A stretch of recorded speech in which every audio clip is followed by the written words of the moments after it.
Y'all ready? Okay. Sure. All right, everyone, we're going to get started here in about 30 seconds. Just wanted to let you know if you've got a public comment card, please. If you've got a public comment card that you'd like to fill it out, please fill it out and bring it here to our officer. And for those of you who are listening at home and live streaming, if you'd like to be spoken to, just remember you'll be able to raise your hand. And with that, council, are we ready to go? All right. All right. It is 6:01 p.m. We are at City Hall Council Chambers in the city of Cape Canaveral for our regular council meeting. Today is January 17th, 2023, and I call this meeting to order. Today, 2023, wanted to do it a little bit differently. I thought about it. We're going to go ahead and do the pledge. So before we stand for that, I'd like to ask a citizen to lead us today and just get us started. Mr. DeBlau, Arlen, would you mind leading us in the pledge? Kick us off for 2023. Committed citizen comes to our meeting. So thank you. Allegiance to the flag, United States of America, and to the republic for which it stands, one nation under God, indivisible, with liberty and justice for all. Thank you very much. Thank you, Arlen. And thank you all for being here. And those of you who are listening at home today, we welcome you to a regular council meeting. Again, if you just got here, please fill out a public comment card. If you intend to speak, provide it to our officer, and we will get to you. So today we got a full council meeting. City Clerk, would you please go ahead and call the roll? Councilmember Davis, Councilmember Kellum, Here. Mayor Morrison, Here. Mayor Pro Tem Raymond, Here. Councilmember Willis. Here. Very good. All are here. At this time of the meeting, if anyone, excuse me, this time of the meeting, if we would like to make any changes to the agenda, or do we want to keep it as written? Yes, Councilmember Kellum. Yes, Mr. Mayor, I would like to switch 5 and 6 with 9 and 10. These were things that got postponed at the last meeting, and I would like to bring them up for and change them with 5 and 6. Okay, let me catch up to you here. So just to repeat back to make sure I'm thinking, you are proposing that we move item number 5 before, or to what number? To number 9. Okay, so you want to move 5 down No, I want to move 5 down, yes. to and number bring- 9. And bring 9 and 10, yes, and 6 to 10. And you want to bring, okay, so you want to put items number 9 and 10 below which number? Another way to say it? You want to move 9 and 10 up? Below 4. Okay, so council, if I understand here correctly, items number 9 and 10 are currently items for discussion. Councilmember Kellum is proposing that we move them after 4. So it would go, they would then become 5 and 6, and 5 and 6 would become 7 and 8. So does that make sense? If so, we would need a motion to do that in a vote. As I understand, everything on here is important, but I have an issue because I think number 5 is more important when we decide about our streets on the presidential streets, or the work on the presidential streets. So I think that's a priority. Okay, so you're saying number 5 needs to stay, Yes, but you'd be okay with number 6 moving yes, down? Yep. yes. Okay, and are you okay with moving both of them up, number 9 and 10? So you want it to go 4, 5, and then 9 and 10 follow. You're okay with that? So yeah, go 4, 5, 9, 10, 6. If we just kept the numbers the same. 4, 5, 9, 10, 6. That would be fine. Okay. Councilmember Kellum wants, 9, 10, or 4, 9, 10, 5, 6. Councilmember Willis, Mayor Pro Tem Raymond, any issues with the, what Councilmember Kellum has requested? We heard Councilmember Davis's concern. I have no issue with discussion items moving up. Okay. You okay with the moving up? Okay. Would you want to Yeah, that's fine. Move both up, or do you want to do what Councilmember Davis No, recommended? I would like to move both up Okay, because we didn't get to talk about them at the last meeting and, it's at the end of the meeting again, so I don't want to miss out on those issues if we run late. So I would like to move them both up. City Attorney, are there any issues with this? I know we're bumping a discussion item ahead of a public hearing item. Is that okay? Yeah, that's fine. Good deal. Council, looking for a motion to move items number 9 and 10 behind item 4. Before 5. Behind, Before, yeah, after 5. after 5. So looking for a motion to move item 9 and 10 after item 5. Thank you. I'll make a motion that we move 9 and 10 after 5. Second. Got a motion by Councilmember Kellum, second by Councilmember Willis. City Clerk? Councilmember Davis, Or Councilmember Kellum, Or Mayor Morrison, Or? Mayor Pro Tem Raymond, or Councilmember Willis. Or. Okay, remind me when we get there if you don't mind. I'll try to do my best. So this time, are there any other changes that this council wants to see? Seeing none, thank you. At this point, we're going to go ahead and move on to the presentations and interviews portion of our meeting. First presentation to the Financial Services Department of the Certificate of Achievement for Excellence in Financial Reporting fiscal year ending September 30th, 2021. City Manager, would you, if there's anything to read or anything? Yes, Mayor. The Government Finance Officers Association, GFOA, has granted this to us for several years in a row, and it's largely due to John DeLeo and his staff's excellent work, but also the audit that proves that excellent work.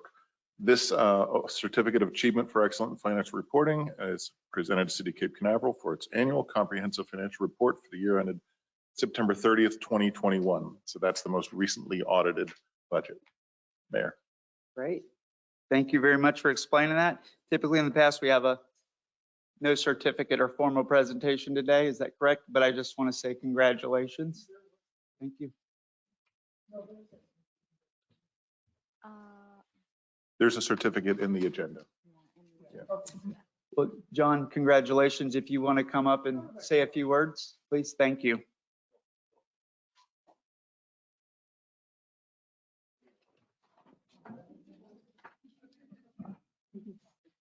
Yeah. I just want to thank that, in public, Jenny, Cheryl, and Donna. It's an amazing job they do, and it's a matter of always, we don't get a chance to get it wrong because we got to get it right. And you don't get this award if your financial statements aren't in order. So just the fantastic efforts of my finance staff. I want to give them all the accolades, and also to the entire staff who provide information and support throughout the year. So it's much appreciated, and it's just it's definitely a feel-good thing at the end of the year to know that your audit is airtight and you're recognized for this. So thank you very much. Thank you, John. Thank you. Congrats.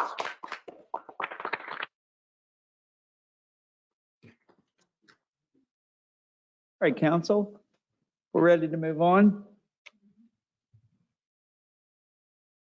Moving on to interview the applicants for the appointment to the Business and Economic Development Board. Names are Stuart Smith, Shauna Taylor, Chelsea Partridge, Don C. Mays, Tom Hermanson, Robert Bogger, and Jane Seda. This time, I do believe that I got a memo. Yes, sir. That's something you want to explain? Yes, sir. I asked staff to contact all the applicants by email and let them all know that there are 6 vacancies and we have 7 applications. So that means one person could not be appointed. And I wanted everybody to have the heads up, no hard feelings in case somebody doesn't get appointed. As a result of that, Mr. Balker sent us an email saying, since you all have more applications than seats, please withdraw my name from consideration. I have told a port commissioner I would do my civil duty by sitting on a committee for the port. Thank you, Bob. So we do have, I believe, the other 6 members here tonight, our applicants. Great. Thank you very much. All right, council. I'm going to go ahead and begin that process. The first one up is Mr. Stuart Smith. Hello, Stu. Doing good, thank you. I have city attorney, I believe. Is this the time? Good evening. Just a couple of formality questions. All the information in your application is true and correct, to the That's best of your knowledge. And then please explain to the council why you would like to serve on this board, please. Sure, absolutely. Well, first of all, thanks for the opportunity. I'm a resident of Cape Canaveral, living in Harbor Heights, Coral Drive there. Been back in Florida for 10 years. I entered the United States Army from Brevard County, Florida. I have a long history here. And very involved in the community. I'm currently the Chief Executive Officer of the Florida Association of Veteran-Owned Businesses. We have 400 veteran-owned businesses across the state of Florida in 5 different chapters. I've owned and operated 2 of my own businesses, one of them registered here in the city of Cape Canaveral, which I had built and sold quite successfully. Great interest in the city of Cape Canaveral, having initial conversations with Todd and David about strategic planning and recognizing that the Economic Development Board had not met for a number of years, and have been talking to the mayor about that situation, encourage them to re-energize or reinitiate community development. We have, I refer to Cape Canaveral as Brevard's port of entry. I know we say it's a space between sometimes, but between what is my question. And I want it to be a place to come. And so the city has a lot of opportunity from an economic development point of view. I think that there are a lot of interests to be balanced when we talk about economic development. And I think that I would contribute to that organization and offer an objective and fair-minded perspective to the council when we present to the council as far as economic development issues go, based on my experience and my life here in Cape Canaveral. We are in our box home. If you don't know what that is, I leave that one in a box. So I'm not leaving the city of Cape Canaveral. So that is my interest, Mr. City Attorney, in being on the board. Thank you, council. You want to, any questions for Mr. Smith? This is an interview. What's a Comments? boxed home? I never heard of that. Yeah, I'm leaving in a box. So it's my last house. Oh, We go out in a box. We're not moving. okay. That's a good one. I'm here all weekend. Tip your toes. You said your business is the Facilitation Works. What is that? Yeah, Facilitation Works. I specialize in strategic planning, not just the development of strategic plans, but the implementation of those plans. I put that business on hold to assume the responsibility of CEO for FAVOP. It was an agreement with the founder there, so I'm giving them a couple of years to put that organization together. So I actually contract all my work out through Facilitation Works to other providers. Thank you. Councilmember Willis? Thank you, Mr. Smith, for applying. Mr. Wells? Just one quick question. Yes, sir. You are aware that you may have to recuse yourself from any recommendations or any other benefit that might, or decisions that might benefit you personally or professionally? Sure. Okay, all right. Thank you. But you find that. Councilmember Kellum? Yes. Hi, Stu. Glad you're here. Thank you for applying. We have, as a council, as a board, CRA board, we are going to task the Economic Development Board to advise on the CRA as well. Okay. And I just wanted to know how you felt about that. If because there's lots of things we need to do with our CRA money and different programs we have are, so, you know, you would be advising us on that too. Is that something you would, you know, Yeah, absolutely. So from a financial perspective, I have complete responsibility for the budget of the Florida Association of Veteran-Owned Business. So very familiar with financial processes, terms, and the way finance works. So very comfortable with that. Having spent some time helping other cities with their strategic plan, include the city of Eatonton, Georgia, I understand how cities work. I've been involved in many council meetings here. I think I understand some of the dynamics of this council. And as far as the CRA goes, that's an upside learn for me. So that's something I would have to get up to speed on and understand my role and responsibility. great. Thank you. Thank you. Councilmember Raymond? Mayor What Pro would- Tem? Yeah, what would be your main goal? So, like I said, I really do consider Cape Canaveral as Brevard County's port of entry. I mean, if you come in 528, right, and most people from Orlando come in there, if you come in through the ports, the opportunity to develop this community, and, you know, if you go out there and look on the wall, it's the 5th paragraph down in the envisioning statement that talks about an economically dynamic city. And so right now, it's just a vision on the wall. Until we have a plan, that's all it is. And without action, visions typically become pipe dreams. So to be able to articulate whatever's in the strategic plan or help influence what should be in the strategic plan to position this city as a vibrant city where people want to come and visit. I know we have a lot of hotels in the area. We have hoteliers who want to be on the board. I think that's awesome. But we have a ton of other small businesses. When Todd and I first began conversations, I told him that I was able to connect with the SBA, SBDC, and Groundswell, which is an incubator down in South Brevard. And they all expressed interest in coming up when the building was next door and we were thinking about what we were going to do with it. They all expressed interest, said, hey, we'd extend our services and come to the city of Cape Canaveral in case there's burgeoning entrepreneurs in the city who want to learn about starting their business and running their business and those kinds of things. So positioning this city for what it should be and aligning it with what the intent of the strategic plan and executing against that, that's my goal. Thank you. Thank you so much for leading Thanks for the and consideration. thank you. All right.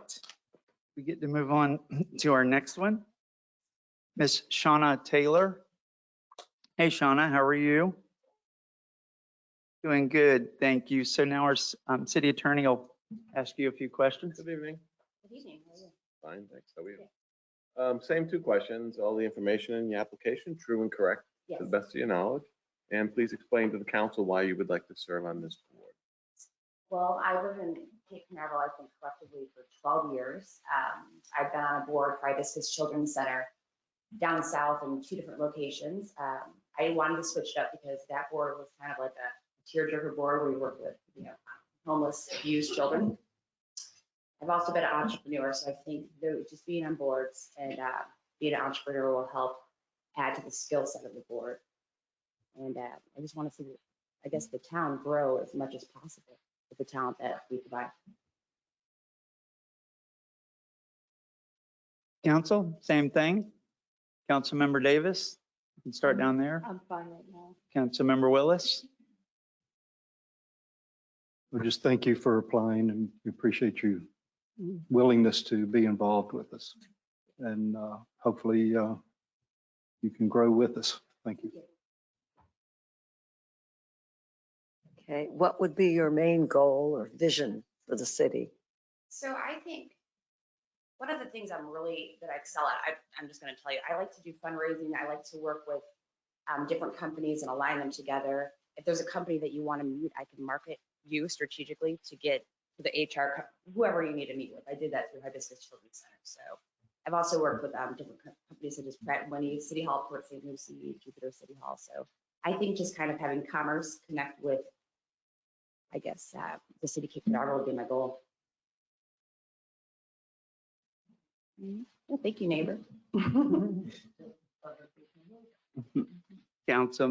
Member Kellum.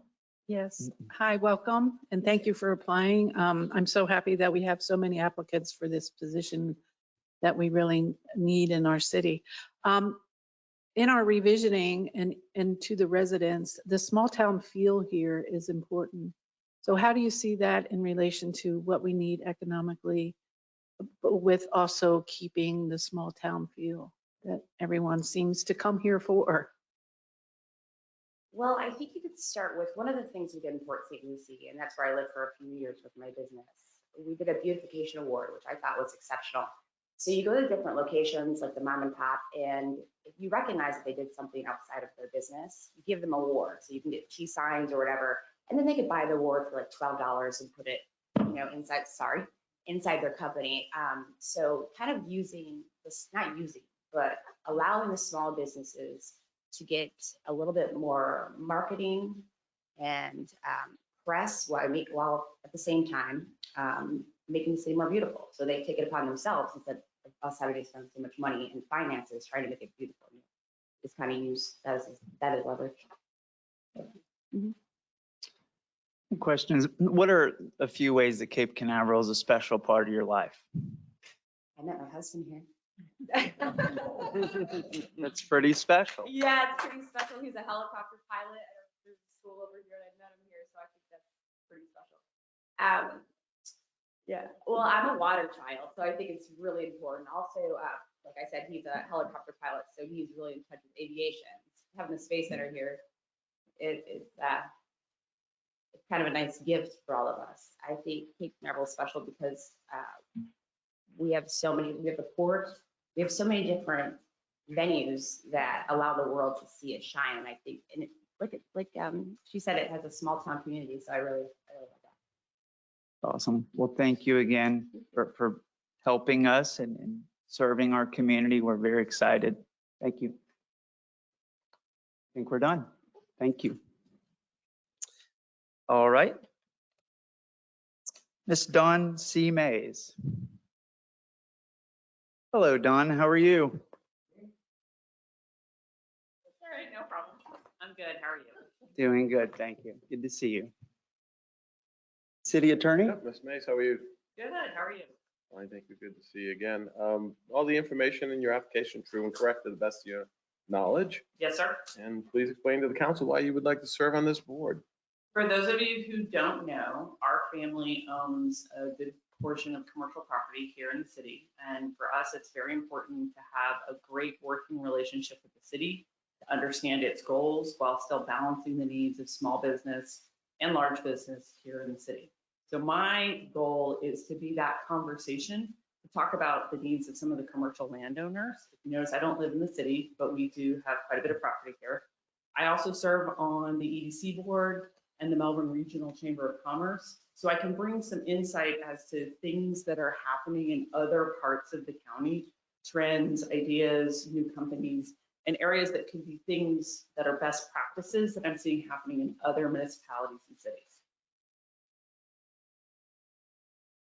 Thank you. Same. Any questions? No questions. Thank you for applying. I think it'll be great. Thank you, Ms. Mays. Certainly. Thank you very much. No problem. Just one question. We had done setting tasks for the economic board. Our main priority is affordable housing. How do you feel about that? And I think affordable housing is key to the growth of any city because it allows for all workers to be able to work within the city, regardless of what their jobs are. And it allows an equal balance within the city. If you don't have affordable housing, then you end up with people having to drive further to take jobs within the city. And that actually degrades the economic viability of the city. thank you. No problem. Yes. My question is the same. What are a way or two that Cape Canaveral is a special place to you? Cape Canaveral is a special place to us because it is where our family has raised our business, for lack of a better word, since 1997. We've been property owners here within the city. We actually have a building named after my husband's grandfather. The Sheldon Cove building is named after his grandfather. So we're very invested in the health of the city, the strength of the city, and the economic outturn of what the city does to allow business and residents to coincide in a beautiful way to grow the city. Thank you. We're very fortunate to have you help us out. My pleasure. Thank you. Okay. The next one was Mr. Tom Hermanson. Yes, and he submitted a document tonight. Dave, you want to talk about the document? It's did the entire council get that? I know I certainly did. Yeah. If not, I can pass it down. There was another one with Tom, though. Go ahead. Sorry, Doug. Yeah, I'd just like to introduce the document that you received. Mr. Hermanson is out of the country this evening, so he was unable to be here. But he did provide, with discussing that with him in his absence, he felt like he wanted to provide a little bit additional information that would be then what would be reflected on the application. So he has included that supplemental information in the letter, as all of you have, and it just outlines some of his involvement in the city as well as the Brevard County on what he felt like he could bring to the table. Okay, so unfortunately, Mr. Hermans can't be here. According to his letter, he lists 6 things in there to council. Did everyone get this letter that we're referring to? Yes. Give yourself a chance to read it, kind of treat that as the interview process. And if we're good, if we don't have any questions that we need to ask staff or anything, I'm fine, thank you. comments? Okay, anything else we should know? Good. Thank you. Go ahead and conclude. Move on to the next applicant, if that's okay with council, which is Mr. Bogger, but he has withdrawn his application, I believe, and that leaves last but certainly not least, Miss Jane Seda. Hi, Jane. How are you doing? Good, thank you. You come on forward. I think City Attorney will ask you a couple questions as well. Hi, good evening. Oh, fine. All the information in your application true and correct to the best of your knowledge? Yeah. And please explain to the council why you would like to serve on this board. I would like to be involved in city government, and I just bought a property here in November, and I just was able to finally move in this week. I really like Cape Canaveral. I love the small town feel, and I think it's very friendly, and I like the views from every direction, and I'd like to preserve it, as well as be involved. I also, when I was driving down the street, I saw the sign requesting applications. And other than keeping Cape Canaveral a great place to live and making it, look better and have more opportunities for people to both work and come here on vacation and maintaining the value of everything, I don't really have any business interests or outside interests. So I feel like I could be on this committee and maybe bring balance to whatever competing interests there might be. And in my profession, I help businesses grow, and the city of Cape Canaveral is a business, and I'm definitely skilled at coming with creative ideas to help things grow. So I applied. Thank you. Councilmember Kellum, let's start with you down here, if that's okay. Yes, thank you. And welcome to our city. And it is such a great little small town. You have your own law firm? Yes, Is I that do. okay? And on your application number 3 and 4, that it asks for a list of specialized skills and training, but we can't read what it says. So could you? I don't really know. I mean, I have leadership skills. I was a member of my HOA in my prior community that I was located. I held a lot of leadership positions in college. I don't really know. I mean, I'm a people person. I'm often the person that helps to get people to get along, and I take a lot of initiative, come up with creative ideas. If I see a problem, I fix it. I'm that type of person. Great. That sounds great. Thank you. What are some of your ideas, creative ideas about the city of Cape Canaveral? What would you do? What would be the first thing that you would do or suggest? Very difficult to figure out where to go or best locations or where I was in relation to which rocket was going up on which day. And I think if we were going to spend our money, it might be nice to have a spot that people could go to look at the rockets, and maybe there could be an educational plaque or something that says, at the mall, you are here. This is how far you are to everything else. And maybe there's other places in Cape Canaveral besides that spot that might be better to view the rocket. Maybe it's Cherry Down Park, or maybe it's on the Banana River somewhere. So that I think would help people. I also think it might help people get off of A1A during the launches. I think,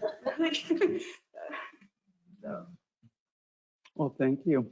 Councilmember Willis? Thank you for your interest in Cape Canaveral and welcome. Thank you very much. I have no other questions. And Councilmember Davis? And I have no questions, and I just thank you for applying. What's a way or two that Cape Canaveral is special to you?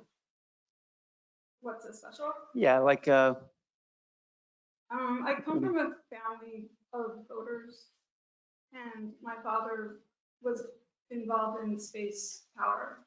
So he worked on every satellite that went past Mars from the time I was in the 4th grade. mhm. He recently passed away, so now like every time I see a cruise ship go by or a rocket go up, I just remember him. So more.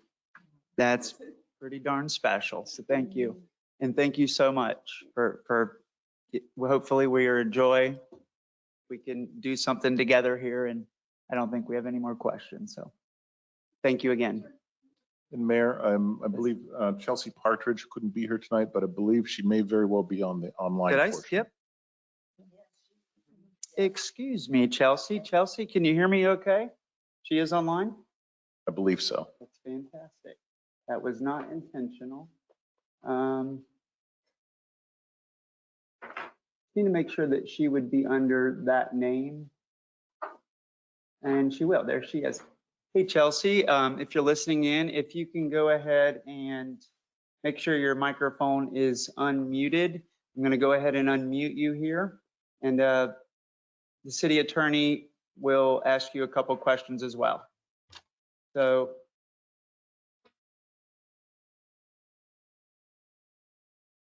Hello, can you hear me?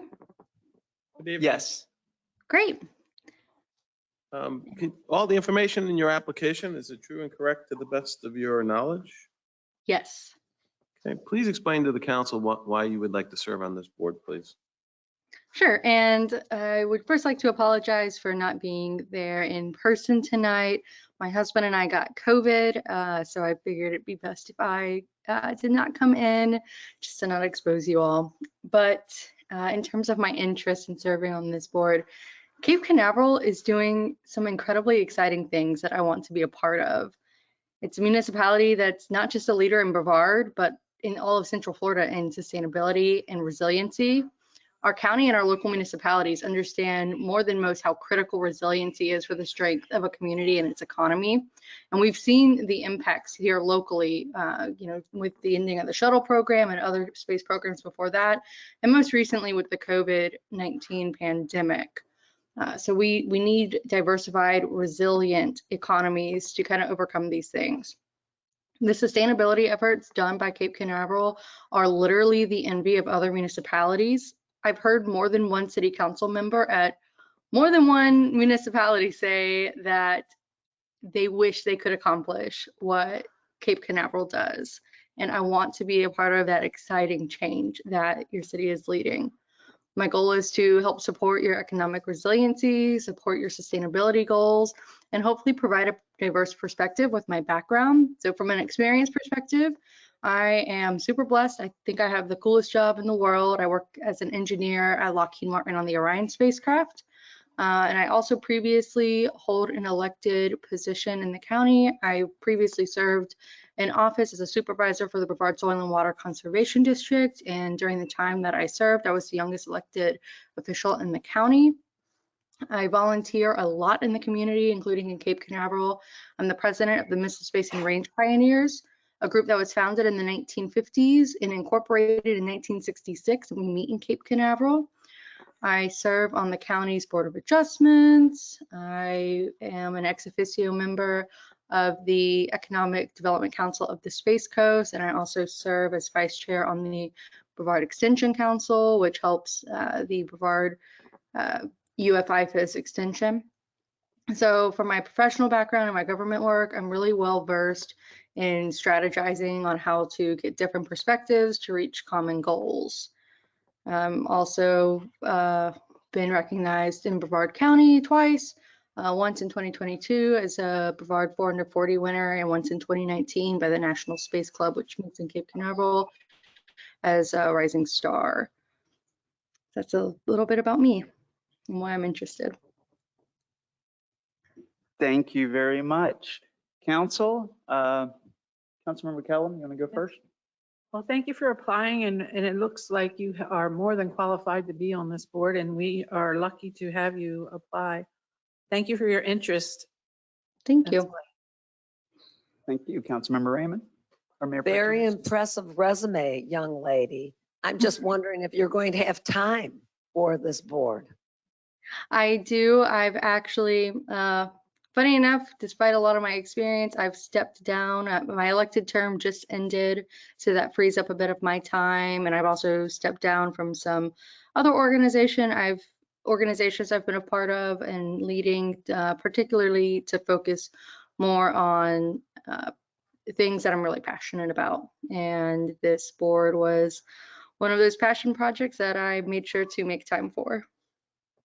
And I understand you're passionate about sustainability and resiliency.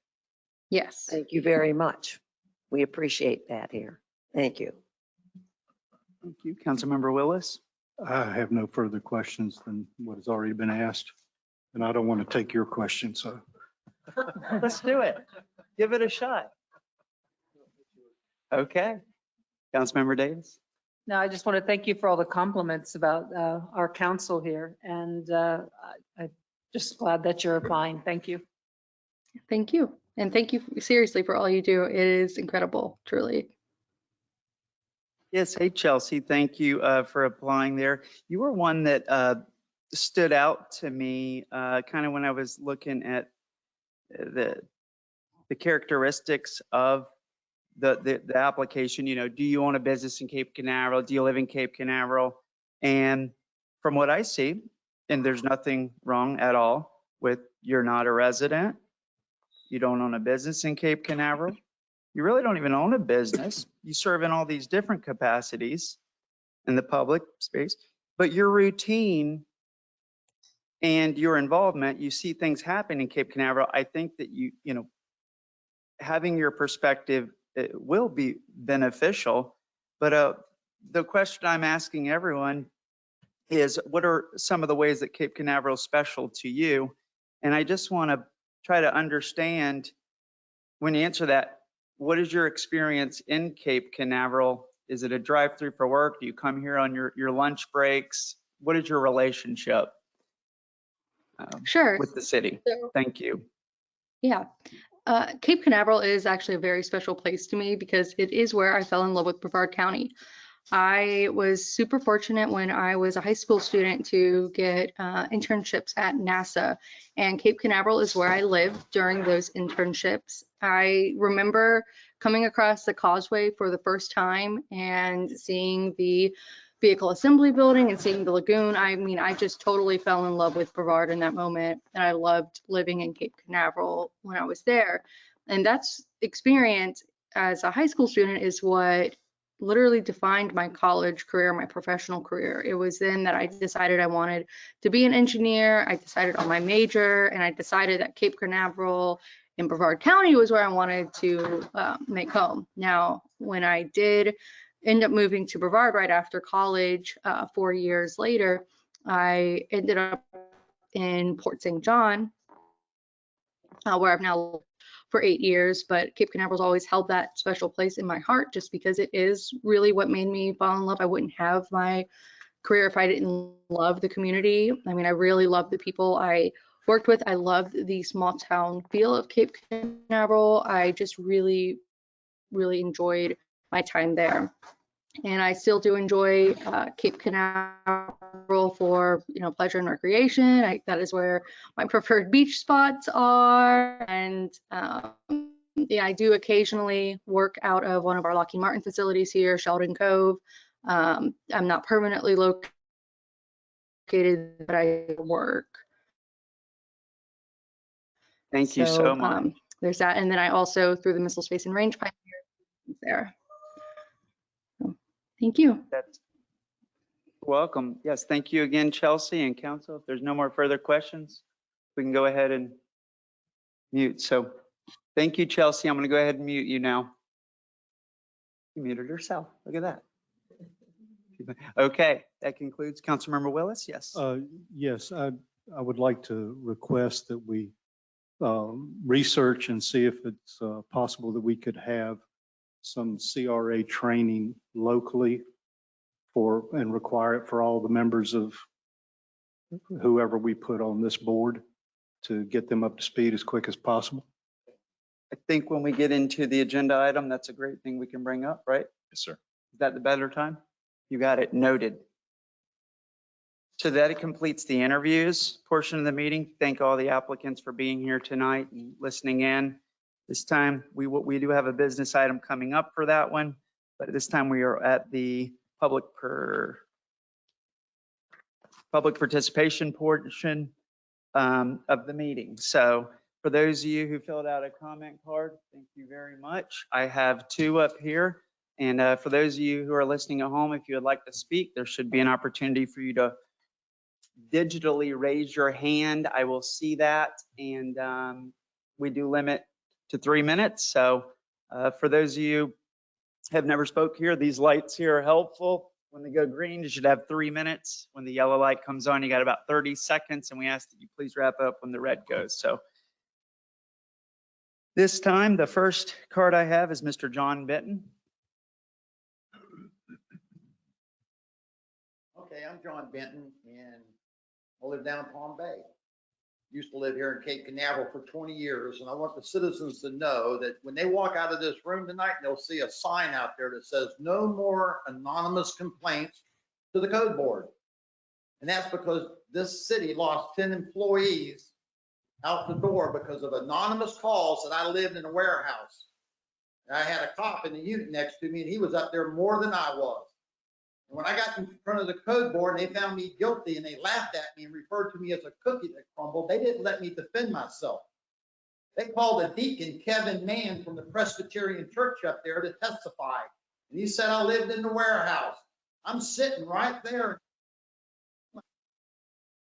Kim Cobb in Destin, Florida. Her boss is sitting right there, that lawyer. Just by the process of elimination, there's the worst law firm in the world. I've never heard of a lawyer not letting someone defend themselves in a meeting like that, and you're taking money. Kevin Mann's at the church is a VIP in this community. You need to put a G on the end because of his son being a pedophile, and he helped his son break the law, letting him live in the warehouse up there. He was the one living in the warehouse, not me. But PIPG, very important pedophile groomer.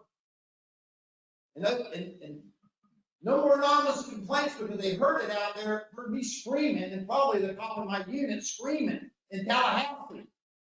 Crandall's losing his job over this, first time in 31 years. I'd like to point out something else. There's a board member up here that said they were the president of the Christian Catholic St. Vincent de Paul, where they help homeless people. I didn't see that night. They were laughing at me, referring to me as a cookie. Religious people, hating people. I never would have told anybody I'm not Christian because you guys hold against me. I don't hold against you. But that's what you do. You condone Kevin Mann and that lawyer, what they did by not giving me my code reduction hearing and a chance to defend myself. And I'm going to deal with that text message you sent me, Matt, Wes. We're going to get that one weekend. I got this time too, so you're ready. You get ready. And you got Willis there. You should be stepping up and getting Mr. John, please address me, the chair, please. Shut up, Wes. Okay. We're now moving on. Checking the hands that anyone has not raised online. Okay. I've got another card here for Mr. Scott Holmes. However, I noticed that it's marked for a specific item. Mr. Holmes, do you want us to wait till we get to that item? There you are. Thank you very much. That concludes all the cards that I have. If you turn in a card, please raise your hand and come on in, or come on up, excuse me. And looking online, to confirm.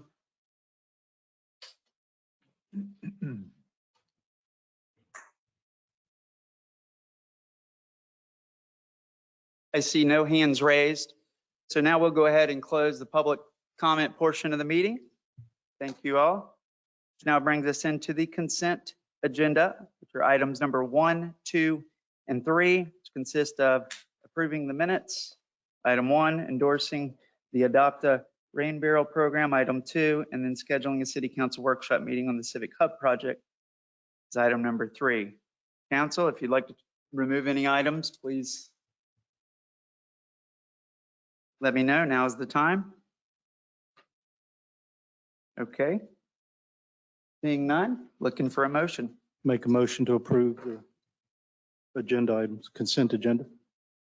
Got a motion by Councilmember Willis, second by Councilmember Kellen to approve the consent agenda. City Clerk?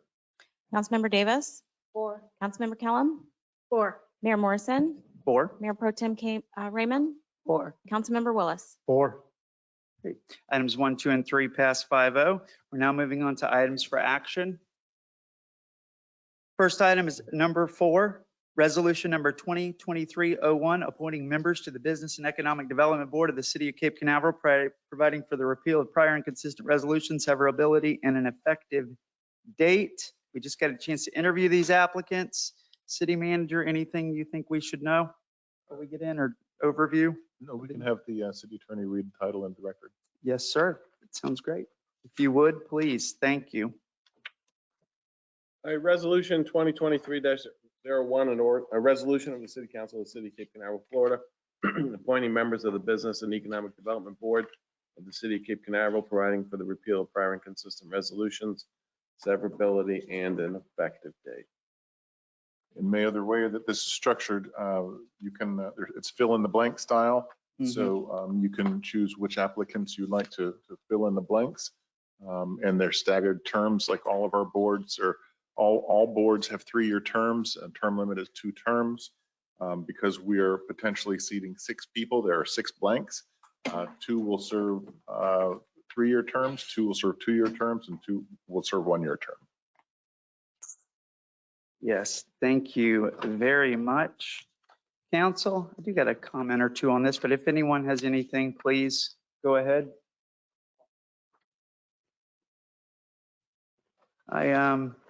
Okay, found my spot. I have one. Please. I have a question for the attorney, please. We usually require 12 months for someone to be a resident before we can give them an appointment. Can we waive that? That's a good question. Technically under the code, I'd have to look at that real quick. Thank you. So just a brief overview. We've got today the Business and Economic Development Board. While he's working on that, if you don't mind, Mayor Pro Tem, we'll come back. There's one active board member. That board member I remember appointing back in 2018. We reappointed him in, I think, 2021. His term goes till 2024, which leaves 6 vacancies. The proposed method is really, it's an 11-month term. So 2 of them to be appointed for 11 months, November 1st. That's bad. That's just 2023. So 2 will have to go back and get reappointed. Then the other 2 is a 23-month term roughly, and then it's a 35-month term. So just under 1, 2, 3 years. And none of those terms prior would apply as the term limits in section, I think, that are applied, right? Those term limits would begin after their first full term. Full term. Okay. So you could get appointed for 1 year and then still be eligible for 2 full 3-year terms after that. And so the reason is that there's some vacancies here. They're stepping up, helping us out by filling these vacancies. And we are required to have 2 residents, right? Today, we do have 2 residents and really a third, right? That we learned from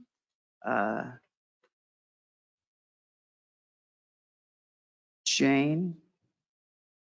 No. Oh, Shauna. Shauna just moved here, right? Well, she's been here 12 years. Yeah, Shauna's been here 12 years. Stu Smith's been here 12 years. The reason I'm bringing, more than 12 months, the minimum requirement. So 2 of them meet the 12-month minimum requirement, and only 2 of them. And we have to appoint, or we need a minimum of 2, right? So that's an important note, that on the bottom 2, I will just get right to it if that's okay, to fill in the blanks. If I can just answer a question, you are correct, Yes. Mayor. For this particular board, there's an exception to the general rule. So only 2 of the Business and Economic Development Board, 2 members have to be residents, a minimum of 2. Everyone else can be a non-resident if the council decides to make those appointments. Exactly. But it said that 12 months, there was a 12-month requirement on our sheet that we received. With respect to the 2 members that have to be residents, it means a person living within the city at all times while serving on the board and at least 12 months prior to being nominated, elected, or appointed to the board. So for the 2 members of this board that have to be residents, they must be a resident for at least 12 months. I understand. Good. Thank you. Thank you for clarifying that. I just wanted to be 100% sure.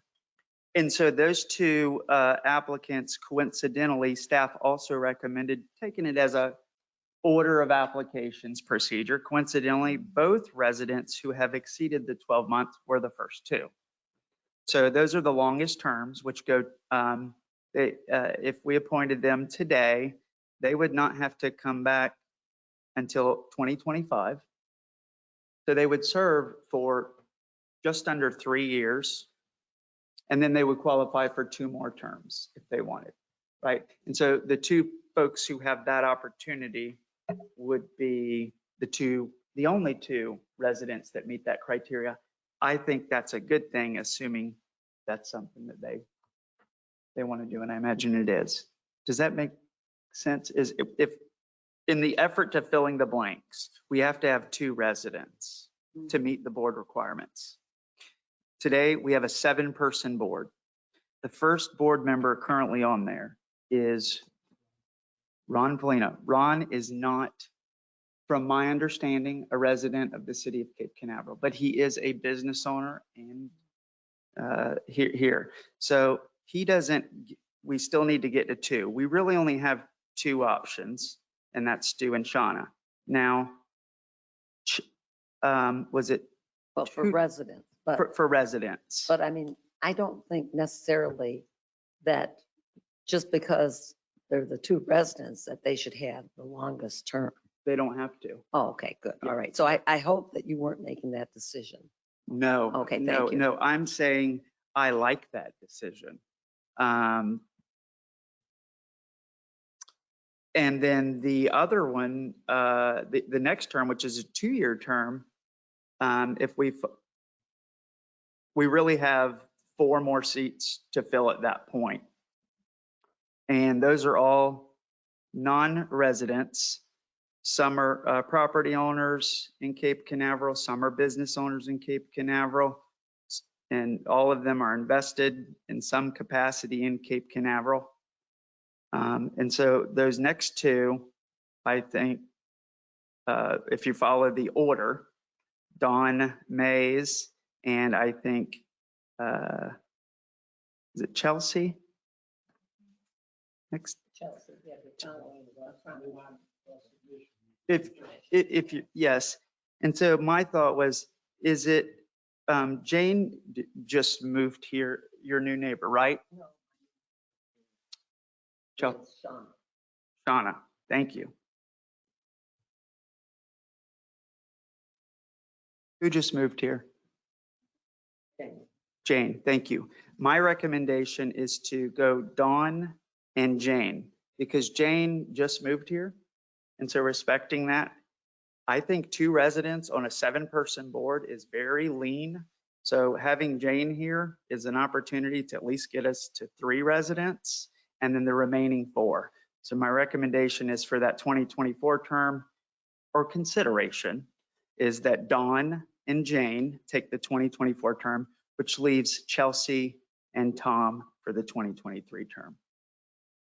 That's my 2 cents. That's my thoughts. That's my rationale. So yeah, Stu Smith and Shauna Taylor for 2025. Jane and Dawn for 2024. Tom and Chelsea for 2023. Happy to, slight change to what staff did, but I'll 90%. explain my rationale now. My rationale is a little bit different. I think of Dawn and Tom Hermanson. And my reason is their experience in the city as business owners. And I do, believe that, we can comprise the board, but I do believe that Dawn Mays and Tom Hermanson are the ones who've had the most experience in the city. And I know they're business owners and I respect everyone and I think that everybody should have a term and be able to renew that term. That's not a problem. But I feel that they have the most experience in this city of the entire group right now. That's my opinion. So- And everybody else comes after. And it doesn't matter because as soon as they get on the board, they can Right. always get the renewal. I mean, I know I spent about 6 years on the appearance board. So that's not a problem, that once you get on the board, of course, they want you to stay because they like volunteers in the city of Cape Canaveral. But I just have a little bit of a different perspective. Since it's business and economic development, that's where my head's at. Thank you. So just to repeat back, you think for 2025, it'd be Stu and Shauna for 2025? Working backwards, sorry. And Tom and Dawn. No, I For said that 2024. I feel that Dawn and Tom Hermanson should be the ones that go until 2025. Thank That's my you. Okay. opinion. And then the rest of, who do you think? Okay. It doesn't matter because as I said, you can renew it anyway. So But I you just don't feel care that- how the rest, Yeah, I go? feel they're wonderful. I think everybody's wonderful. I just think that these are the two people that have the most experience business-wise in the city of Cape Canaveral. That's just my opinion. Thank you. so Tom and Dawn Mays, 2025. And then you have no preference on the others. You'll be fine with however it sorts out on the remaining. You don't have a, Three more residents. I also feel that Chelsea, with her great experience, is just a no-brainer. okay. But they're all wonderful. Thank you. Councilmember Willis, you have served on this board. Love to hear your thoughts. I'm going to take a different turn from both of you. Somewhat, I place a high priority on people who have skin in the game and have a commitment. But I think putting Stuart Smith and Shauna Taylor being residents for the longest term, then Tom Hermanson and Dawn Mays for the second longest term, and then Chelsea and Jane as the shorter term. Okay. It seems to me to be a compromise Quite a between the two of matrix we're you. creating here. Okay. Diversity on a council is a strength. This is a strength. Okay, so Tom and Dawn. You, Councilmember Willis, believe that Stu Smith and Shauna would be the 2025, Yes. and you're going Tom Tom and and Dawn Dawn for for 2024. 2024. Okay, and then the remaining Mhm. Chelsea and Jane for the near term. Okay. Excellent. Councilmember Kellum or Davis? I'm going to throw another loop for you. Wow. For 2025, I think Tom Herberson and Don Mays. Okay, The 2024, Shauna and Chelsea, and the 2023, Stuart and Jane. Anna, Chelsea,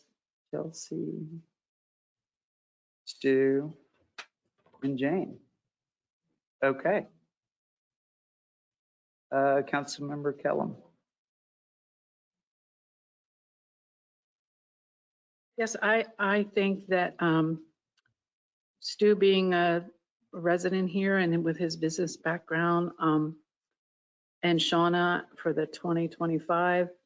I'd like Don Mays and Tom Hermanson for 2024, and Jane and Chelsea for 2023. Okay.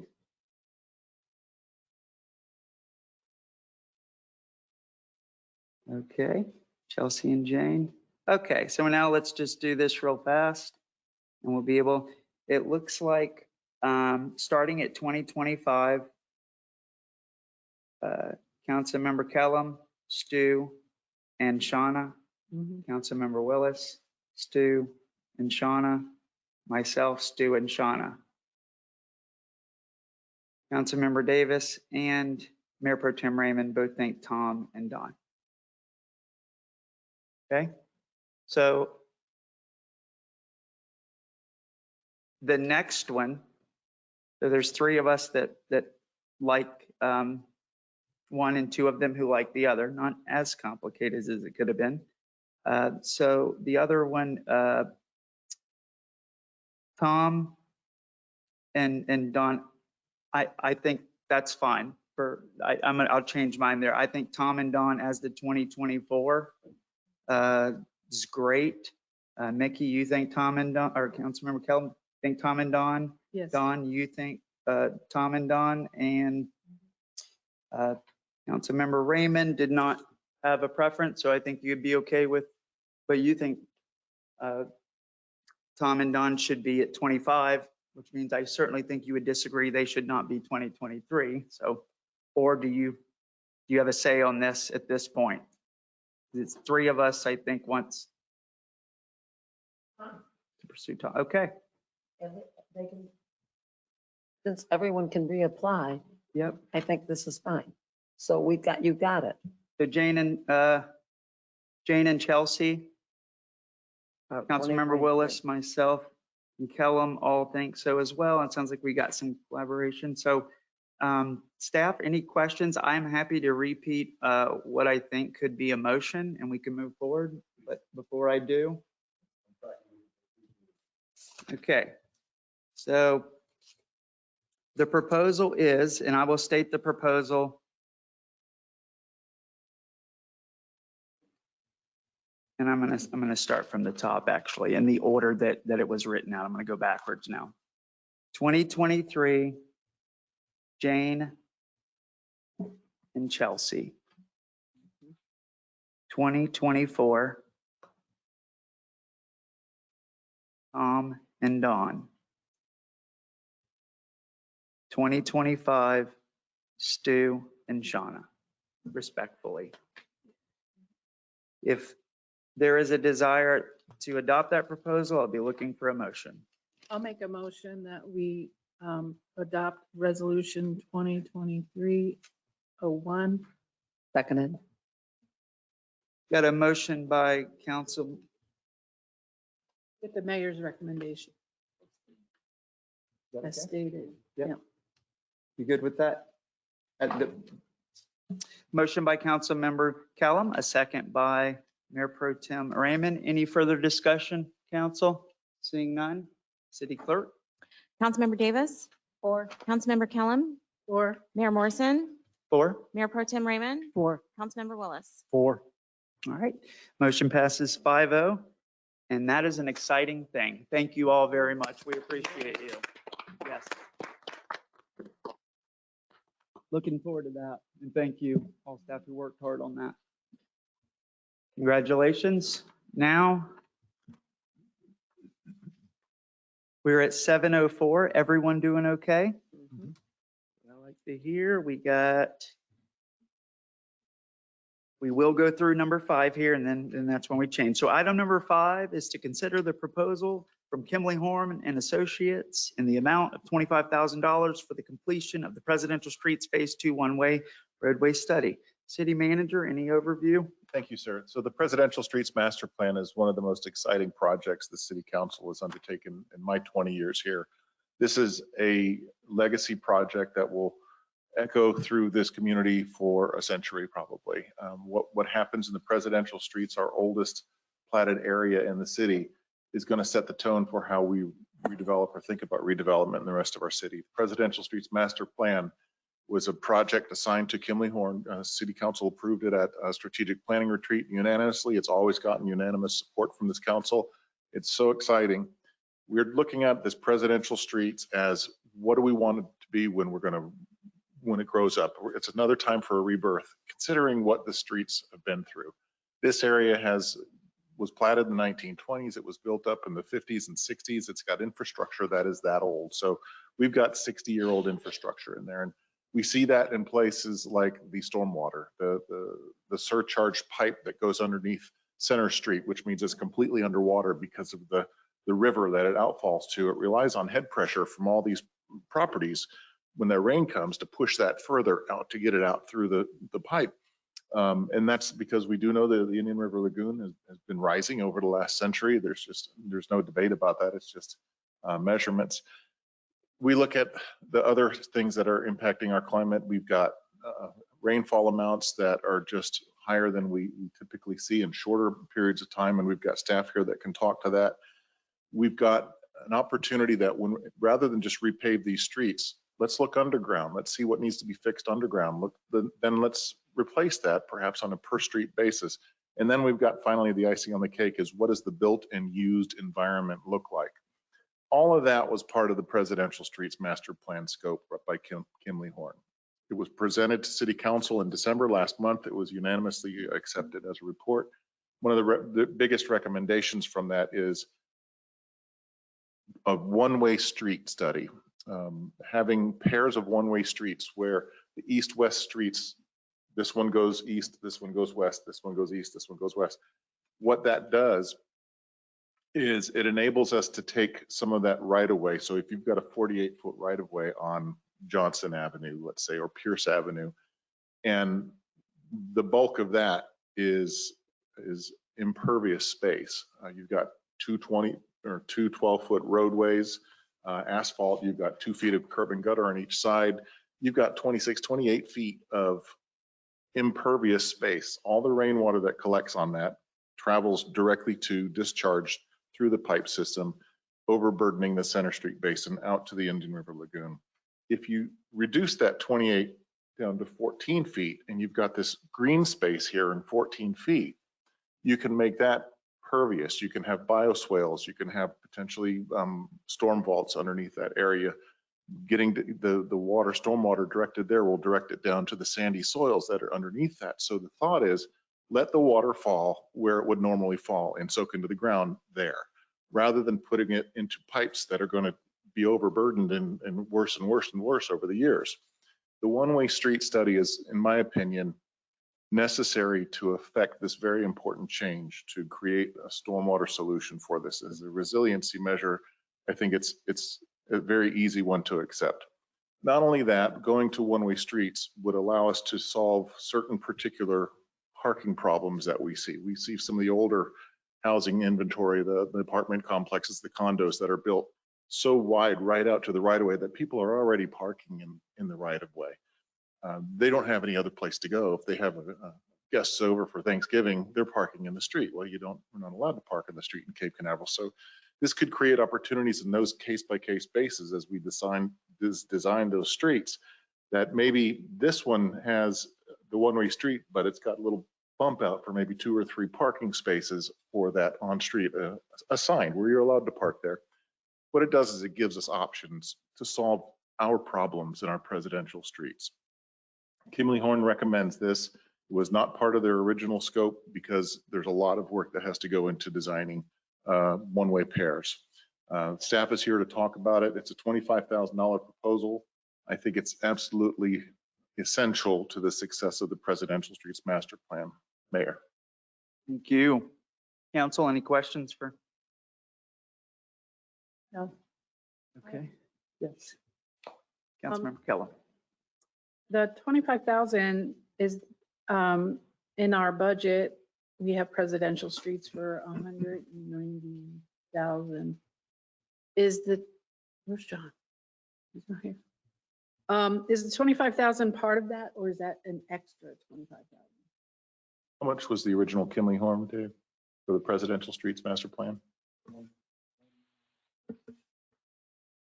70, It's it's budgeted for 190,000. yeah, that's this year, this fiscal year for additional, Right, but I mean, is the 25,000 coming out of the 190? yes, Okay. that coming would- out of this year's budget.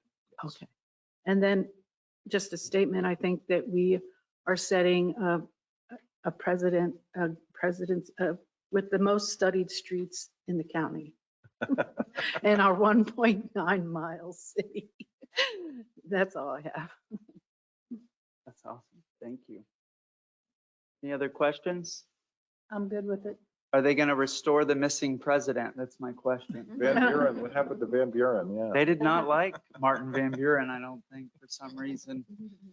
That would be a good interview question. We should ask applicants, what is the missing president? The real, there's a few of them.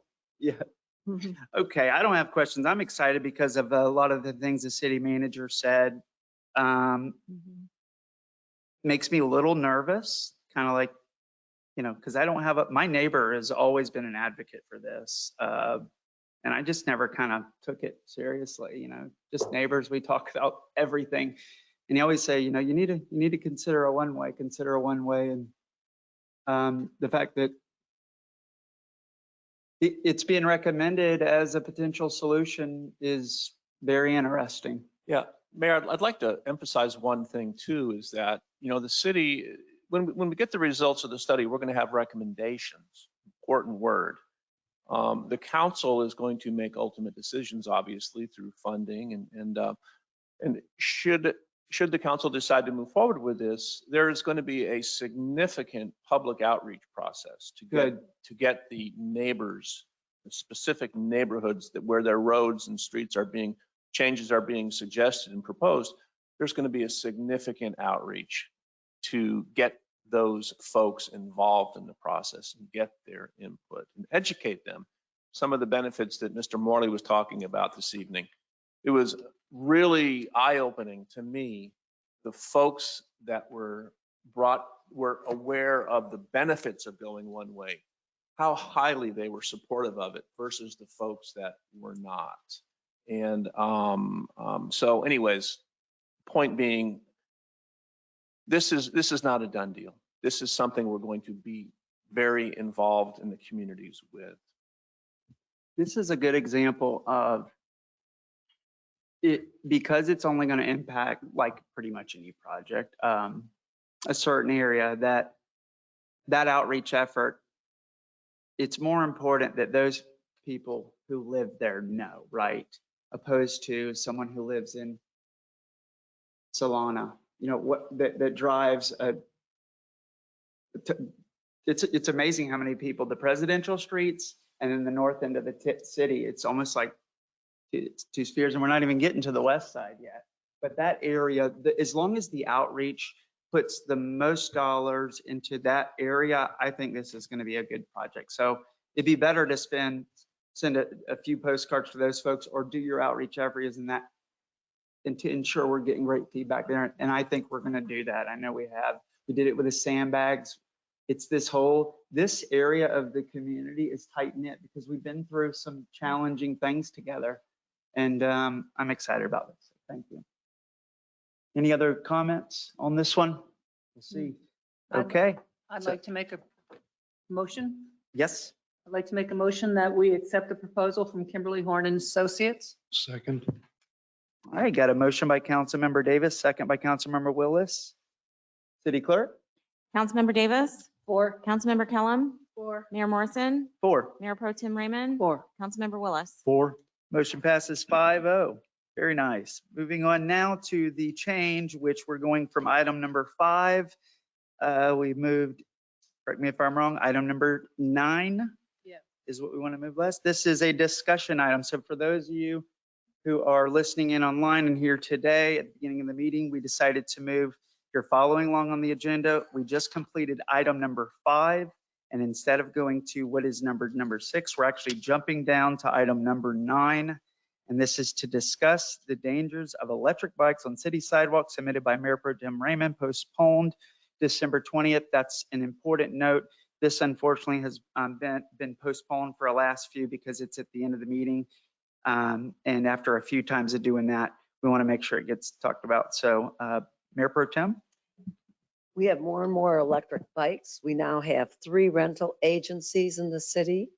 And I'm extremely worried about this. I've had several complaints from residents, especially when we have out-of-towners coming in. They don't know the city. They don't understand the dangers with electric bikes. I've had several people call and say that they've nearly been run over by the electric bikes. And I'm talking about electric bikes on the sidewalks specifically. I think regular bikes that you could stop quickly, they aren't a problem on the sidewalk. We can use sidewalk, we can use the street. I think with the electric bikes, especially on A1A, it's gotten to be ridiculous. They come up behind you if you're riding or if you're walking. People cannot walk. I had one gentleman call to talk to me about walking his dog. If he and his wife walk the dog's in the middle. He can't even walk on our bike path on Ridgewood anymore because of the electric bikes.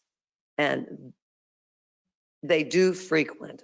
Now, I do think that some of the electric bikes, perhaps on Ridgewood, they would be smarter, in my opinion, to use the bike path, the shared bike path on Ridgewood. If they use that shared bike path, they can really stay off of A1A most of the time. And then just come back up wherever they need to go. That's my personal opinion on that. But nevertheless, they are dangerous, and I think we need to do something before it gets way out of hand.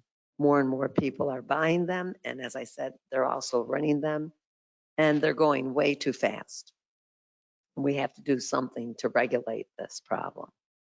And the other thing, they're in the city, going fast, day and night, and some don't even have lights.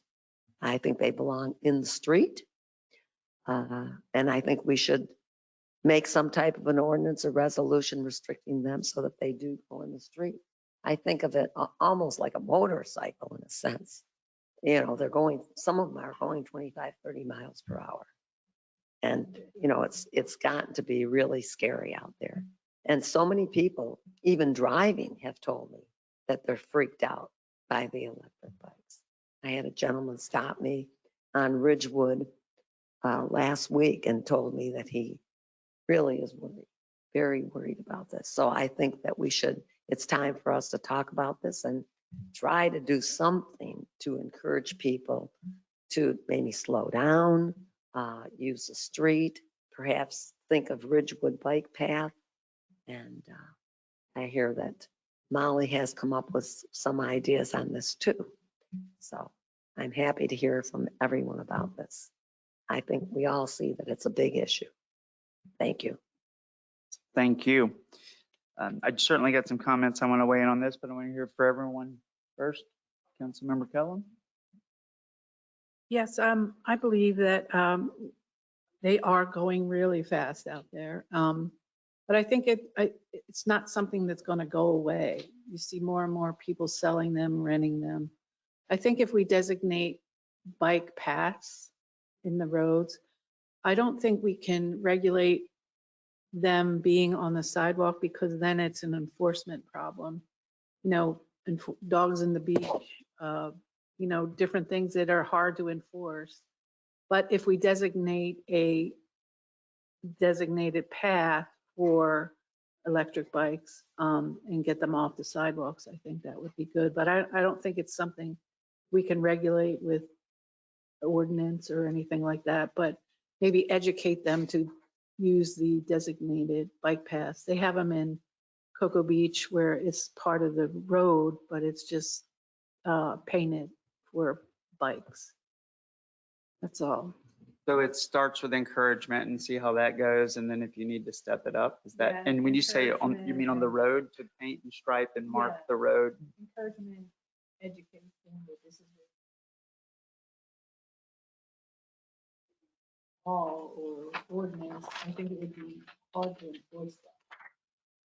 Mayor, I also think of the rental agencies. are educated when they inform the people renting these electric bikes about usage. So I think we can do some community PR, to the rental agencies also. Councilmember Cullum, were you saying mark on the roadway, not Right. do the marking on the roadway, not on the sidewalk, right? Okay.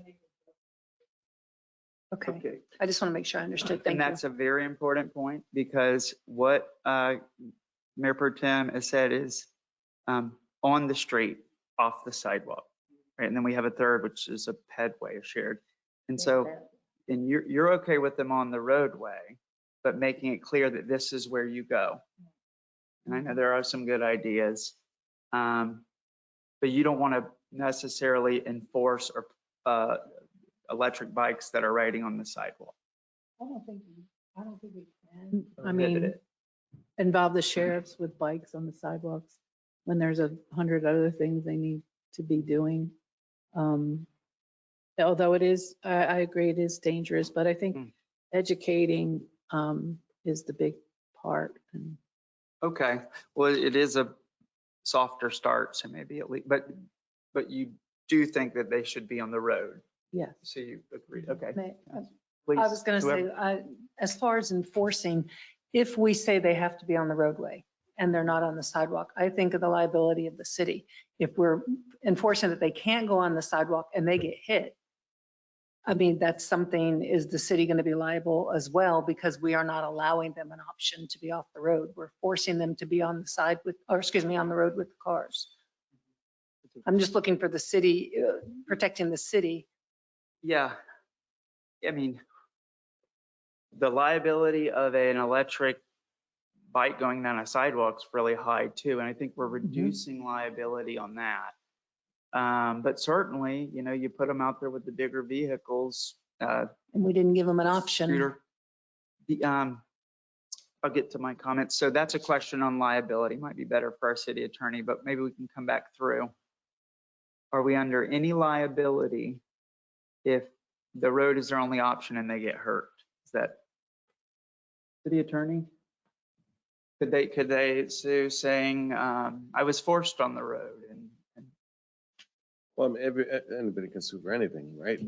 But yeah, this Florida statutes expressly authorizes municipalities to prohibit or restrict electric bicycles on sidewalks.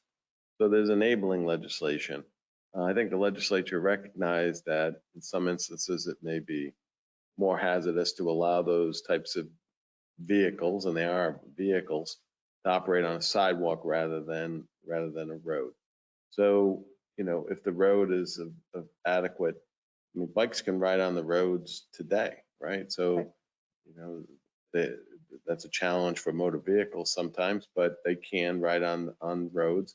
And if the roads are adequate, you end up balancing, what's the higher risk versus the lower risk relative to the community in a particular location. I think the statute lets you make that, discretionary decision if that's what you want to do. So balancing of interests and risks.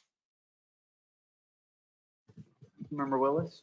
Well, when we were discussing the sidewalk completion project, originally we were going to add in there striping for bikes and electric bikes along the side, but costs being what they are and ever expanding, that was left off at this point.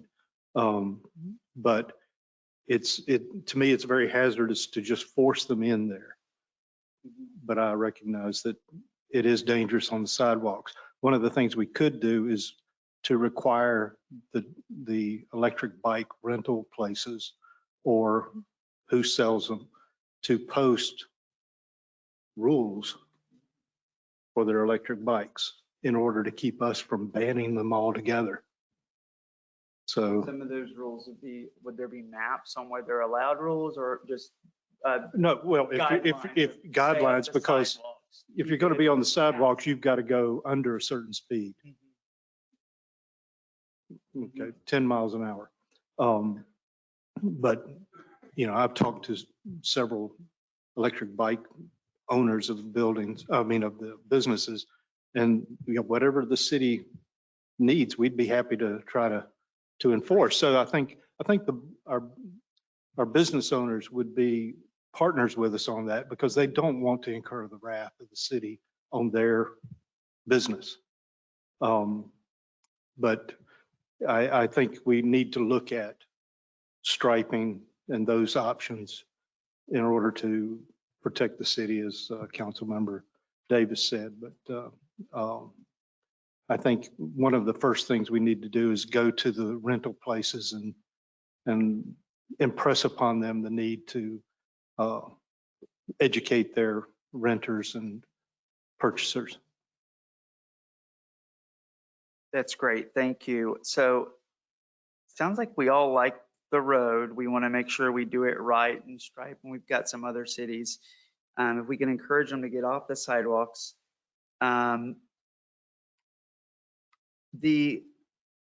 There's really two big distinctions. You've got A1A, which is a fast road, a main thoroughway. And when you think about the electric vehicles out there, we're not talking about A1A, right?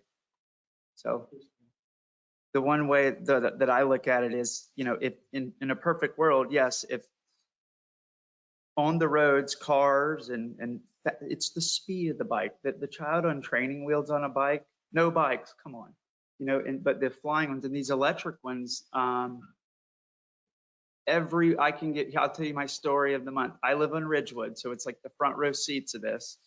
And I walk out and I've got the AirPods in my head. And they have this fancy little noise reduction thing. You kind of get lost in your world. If you're visualizing this, I'm walking out, just kind of looking up at the sky. It's late at night, there ain't a car on the road, quiet. It's probably 11 p.m. right on Ridgewood, beautiful night. And I'm staring straight down the street, talking to my brother, and this car, this electric bike, so quiet, like a stealth came behind me, black, low cut. And it seemed at the time like 50 miles an hour when he came by me. I'm not exaggerating, on Ridgewood, and never touched a stop sign. And I live right by a stop sign. And so and then he just, like Knight Rider, just disappeared all the way down. And I'm going, oh my gosh, that's wild. And these things happen, but that's a night. In the daytime, you see them, the one wheel, the little couple walking on the pedway, and they, come off their shoulder and pass. And we've beat this thing to death. We've talked about it. I think we all agree that they go to the roads, keeping them on the left side of the road, some sort of marking or something. I don't have a problem with electric on the pedways. I think that if you think about our layout, Ridgewood, North Atlantic, and if the A1A project ends up being developed out with what we hope, we will have the pedway there too eventually. That electric vehicles on pedways are better than sidewalks. And so that kind of gives them an out. And so the 25-mile-an-hour roads, I think that's the majority of the presidential streets. That's Ridgewood. That's the majority of the city. All the 25 mile an hour, I think the people are going to be safe on the roads. Get them on the road out on A1A, different story. North Atlantic gets a little tricky, and even Central. But yeah, I think directing staff, if that's what we want to do, is to look into some markings and some striping proposals to help educate residents to get on the road. That sounds like a great idea to me. Sure. Thank you, Mayor. If I could add, I've spoken with Deputy Capital Projects Director Tim Carlisle, who is here tonight, and also Molly. There's the message that you give with your symbols is very important. And I think we've got some pretty clever ways of looking at this with bicycles in a lightning bolt and combining that as a stencil to make it very clear to people who haven't been educated, but they're visiting. Oh, I've got an electric bike. That's clearly where they want me to go. Mm-hmm. So if we mark with those symbols also as we go, using a different color, a contrasting color to what everything else we've seen, and typically that color is green. There's a bright green that they use. We can put together a proposal that would include the striping and the symbols. And I think all we would really need to do is to give it a scope. For example, Ridgewood, North Atlantic, and Central. If we started with those 3 roadways, let's put together a proposal for a budget item for the next year's budget that will handle those 3 roadways with all the things we just talked about. And let's see how that goes. Does that work? Council, we okay with that? And an update as we go. We can bring an update back in a couple months as we have some additional information. I do want to talk about the pedways. The pedways, Tim, correct me if I'm wrong, they're 8 feet wide. So currently there's all kinds of mobility on those pedways. If we look at the roadways where those pedways are, specifically Ridgewood and North Atlantic, they're very narrow travel lanes. There's no place to put this mobility lane in the actual car travel lanes. It would have to go to the pedway to keep it off of the sidewalk. So what we would do is consider, at least in concept, a stripe down the center or down a portion of those pedways with the green paint, with the symbols. So taking a part of the pedway for these electric vehicles. Yeah. And then it's different, and that's the way it is for Ridgewood and North Atlantic. It's different for Central. Central doesn't have a pedway, but it's got more than ample travel lanes. So in that one, we could actually do it on the roadway. So if that's what the council is thinking, I will be glad to take consensus from this. If I understand, it isn't a one size fits all. You're going to apply a few things Mhm. maybe differently on Ridgewood than you would take advantage of the wider road on Yes. Central down Mhm. there. Council, that sounds great to me. Good. Great. Okay. We'll bring back an update in a couple months, and we'll plan to have something for next year's budget on this. Thank you Thank very you. much. If there's not any further questions, I think clear direction, and that was your item. We're good? Awesome. All righty. So that concludes item number 9. We now move to item number 10, which is to discuss the removal of the playground feature from Veterans Memorial Park, redevelopment plans, and reappropriate the feature for consideration as part of the Civic Hub project. Councilmember Kellum, another one that got postponed, so making sure we're going to get it done tonight. Yes, thank you. After, we took the plans to the VFW American Legion, and the sentiment was that they loved it and they loved everything about upgrading the Veterans Park. They weren't real happy about the playground because, we have the splash pad playground down the street. So after talking with Molly and Todd, and to try to cut back on the cost, we made a proposal to remove the playground feature and use that money for other added things in Veterans Park that honor veterans and make it a more quiet, peaceful place. So what we need is a motion or a consensus of the council to agree to remove the playground area in Veterans Park and maybe move it to Civic Hub or whatever down the road, but make Veterans Park just a place to go for quiet reflection, or it's used a lot now by the VFW and the American Legion for celebrations of life, memorial things for veterans who are passing away. So we just need a consensus to remove that and hopefully get started with the project itself. You want to, go ahead. I just want to clarify that we might all agree or disagree that, hey, the playground in this scenario, we don't think it's best there for the reason you said. How the money's spent is really exclusive to that. We might all agree on one way or the other, but I don't think we have to get in a hurry if that's okay with exactly how the funds are spent. Right. But it would be imperative that we get clarity on removing that from the design. And if you did want to make any changes to the park, that's going to be a little risky, but at least extracting it, and if we just pulled the money out of the project, Put it as project contingency. they can move forward. Exactly. However, Yeah. Okay. designated contingency. So the only missed opportunity is if but that's really not what we're discussing is, Right. we're not talking about adding something different. I mean, there's No. banners, there's funds. Okay, I just want to understand that. So thank you. Do we need a consensus? I was just going to ask a consensus or a motion, so. I'm not in favor of it, and I'll tell you why. We voted on this as a council.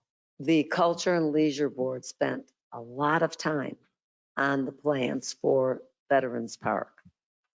We had the design. The design cost money, the architect's design.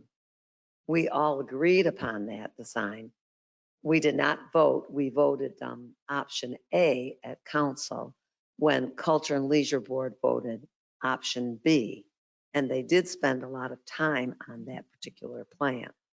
And I don't think that once we vote for something and it was supported by this council, that we should necessarily change it. I think that the playground is good there. I think that when we have Friday Fest, I'm not in favor of putting a playground at the Civic Hub. I think it's too close to A1A. Parents don't always watch their children 100% of the time. I think during Friday Fest, a lot of people are interested in listening to the music, and they could be easily distracted not watching their toddlers. And I would be really worried about that proximity to A1A. However, a lot of people park over near the library. It might be a great place for the playground. I feel that Veterans Park is underutilized. I am riding my bike every single day, and I hardly see anyone using it. I think that a lot of the veterans that go to both of our veterans are, what do you call it over there? Patriots? No, There's the lodge, whatever, the American bar. Legion. Yeah, American Legion and this other one here. I feel that VFW, thank you, that they are not all Cape Canaveral residents. I caught on to that when I went to one of the programs where the man is living in Merritt Island. And I feel that we have a wonderful Veterans Park off of Sykes Creek there. And a lot of big celebrations happen at the Sykes Creek site. I think it's wonderful. And as I said, we have a lot of veterans in my family, my brother, my husband, Doug's mom and dad were both World War II vets. I respect veterans, definitely. And I just feel that we've already agreed upon something, and I just feel that we should keep that the way that we agreed upon it, because both Culture and Leisure Board spent a lot of time discussing Veterans Park, and we made a decision here. We spent a lot of time discussing it. Thank you. And I feel that we should keep the playground there, because I think a new playground is a very positive thing for that area. Thank you. Thank you. Councilmember Davis, I think you were the one. No, she said either a consensus or a motion. I was just looking to see what what we needed. Any questions or comments, Council? Yeah. Well, I met with the same veterans groups, and they were very adamant about having it removed. And I would like to honor their request. And I think the Civic Hub area is much larger than what is along A1A. That development is going to be, that redevelopment of that area is a much larger space than just that one little parcel we purchased. So any new park built back over in there is not going to be right on A1A. We have this entire, you have the dog park, you have the area to the east of the dog park.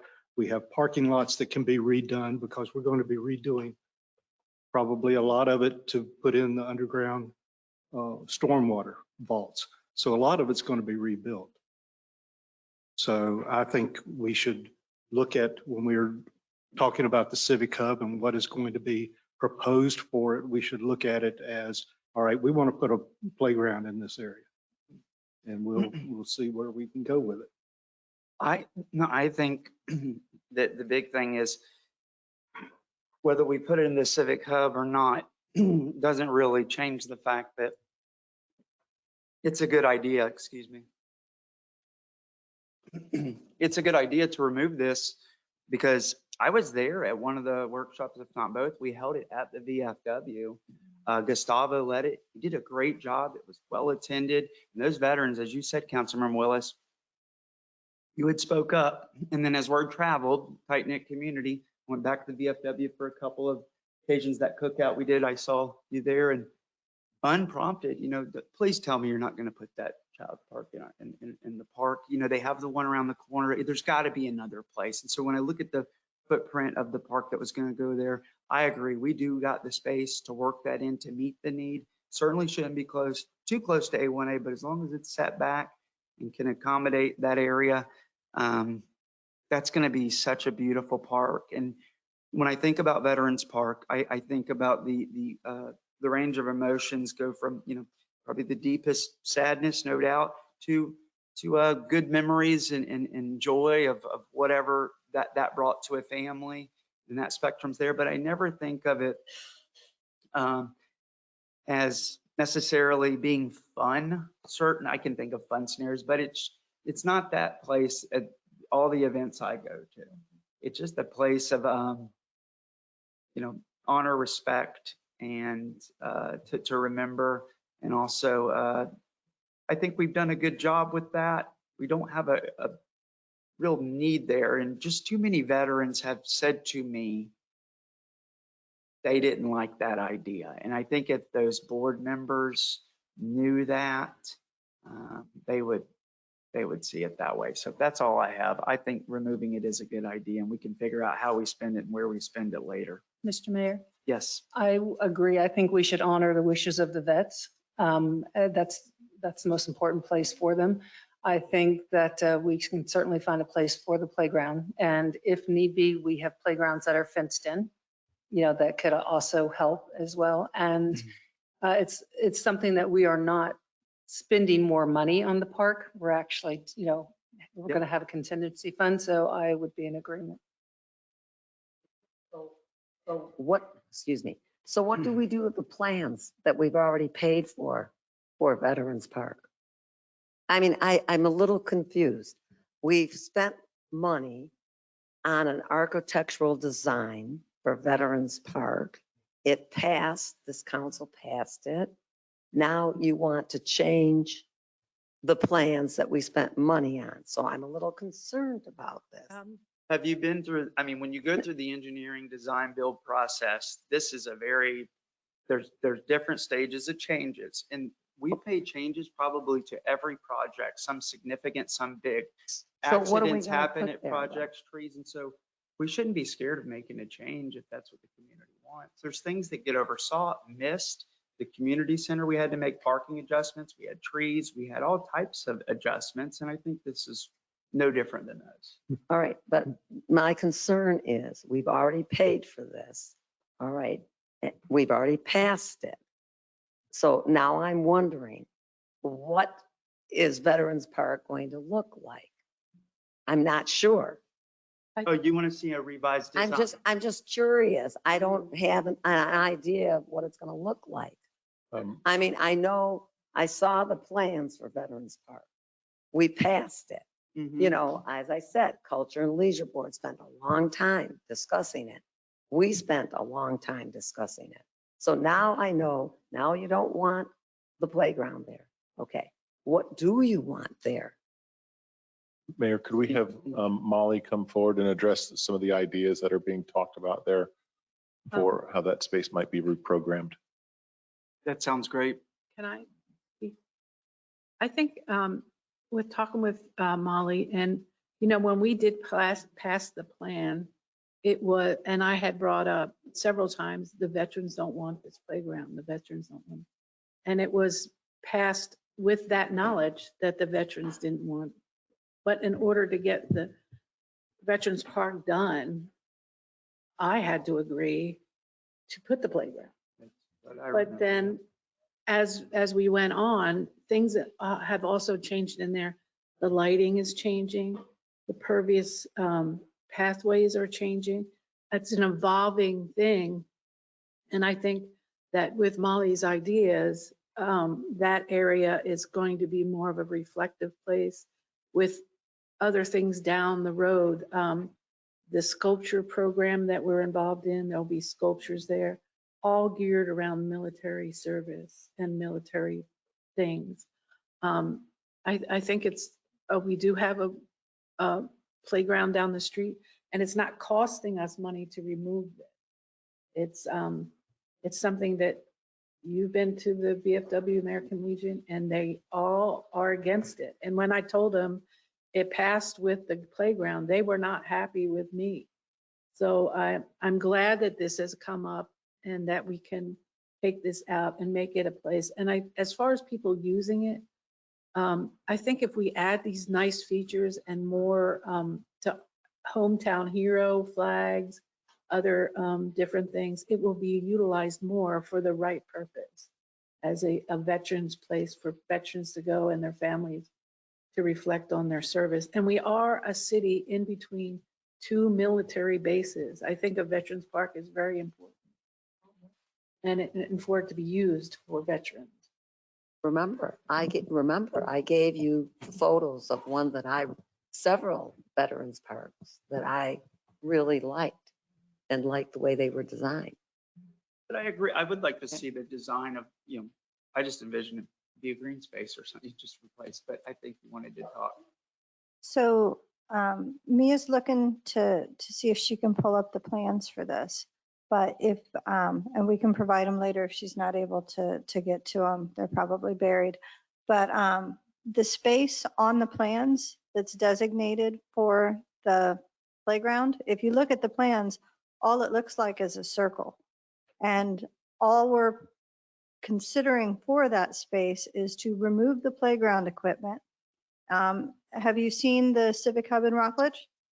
Yes. Okay. One of the things that we discussed with the engineers was to take that circle where there was originally going to be playground equipment, and instead of putting playground equipment and tons of mulch in there, as you know, we're required to do for playgrounds for fall zones, and put either a different type of grass so that we're still, doing our due diligence for stormwater and allowing the rain to fall where it lays. In that space, just to kind of demarcate from the rest of the park. And it's almost like a place where people can actually have did you get it? Oh, you got it. Where they can actually meet, a gathering space. So instead of where it says Heroes Playgrounds, imagine that as slightly different type of grass, so it sets it apart. Maybe kind of, my first thought was zoysia, just because it's very low maintenance and it looks different. Like if you're standing back from the park, you see the rest of the St. Augustine or whatever's there, and then it sets that area apart. And then all the way around it, we'll have benches, the opportunity for pavers, and a place where people can stand, plug in a microphone, plug in a PA, do a proper celebration of life where they're not all kind of trying to circle around a giant monument that isn't moving, it isn't going anywhere. So that was the thought, and it's up to you as our council. But yeah, it's not changing any other footprint items of the park beyond perhaps adding some electrical so that we can accommodate PAs and music and no additional money. There might be, out of the 20,000 plus that we would have spent on individual pieces of playground equipment, some of that might be used in other areas of the park. We could add some more benches. We can, our monument has one big critical flaw right now. It's missing a branch because they added a branch on us. But this is a way for us to recognize everyone and give people a place to go. One more question. Landscaping, are there going to be any flowers or any type of garden or? landscaping there? There will be some landscaping added. Obviously, you can't get a whole lot to grow underneath a beautiful tree canopy like that.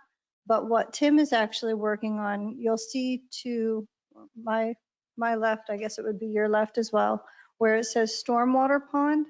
They're actually working, we had a meeting today about an opportunity that we could use that to develop some, I'll use Wagner Park as the example of putting in swales with some native grasses and some pollinators and whatnot. So it would actually beautify that area even more.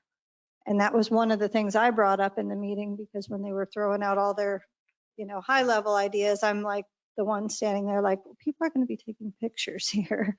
Is it going to look nice for that? Is it going to be a nice backdrop for somebody's memorial service? And they said, oh, absolutely.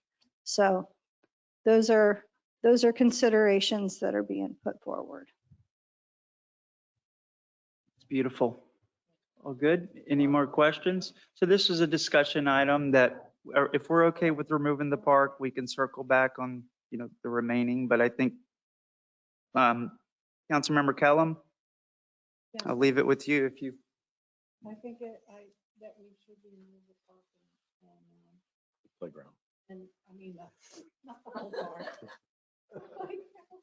You'd be a hero then. And, and I think as it evolves and as we go along, we can add things and make it more, exciting or not exciting, but reflective of the military. So I would like to make a motion or whatever we do. Sure. Remove the playground feature from Veterans Park. And clarity, we want to include keeping the $20,000 in the project, in the park project for contingency.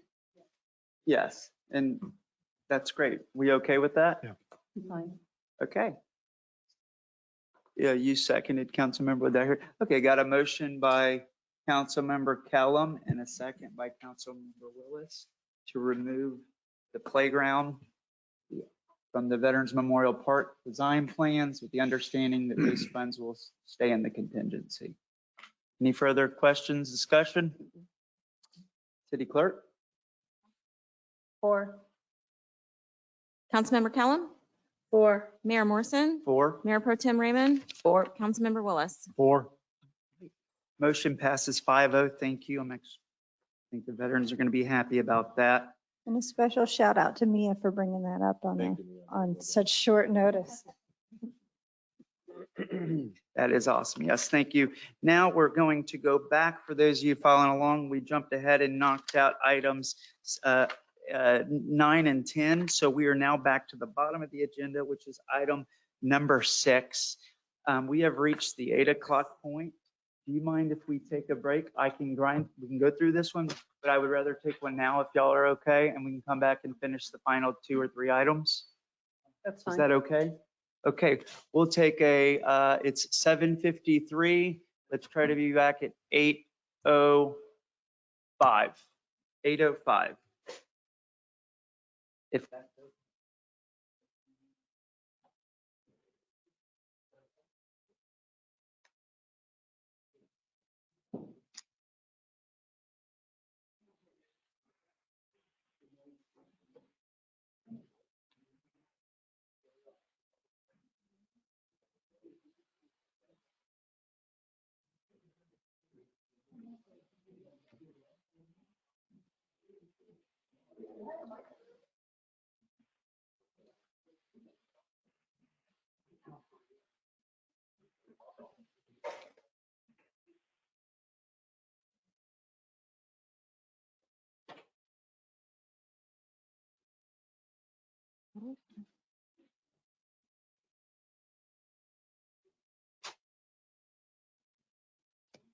How's it going?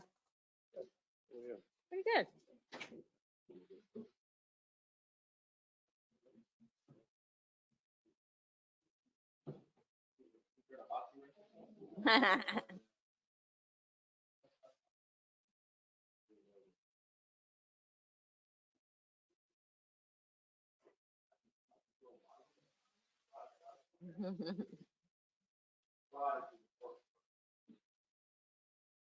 Does he go to the game?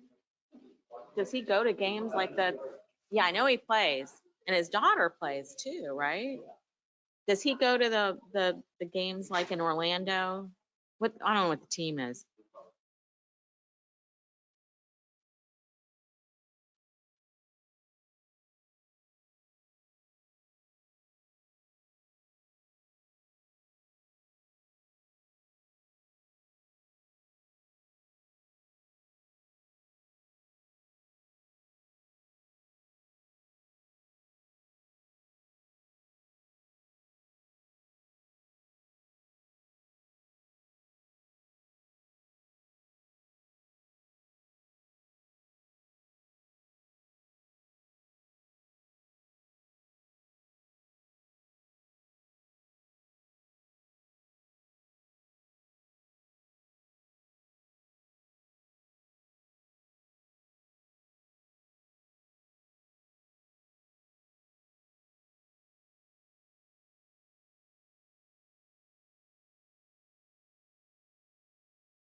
All right, we're gonna get started back here in just a minute. Once everyone gets a chance to take their seats and try to wrap up. We'll be moving to item number 6.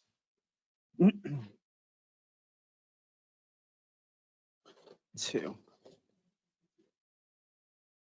Oh.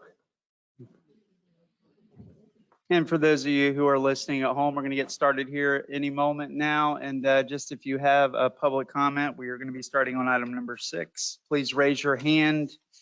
I will unmute you and be able to move forward. So with that, okay, call this meeting back to order.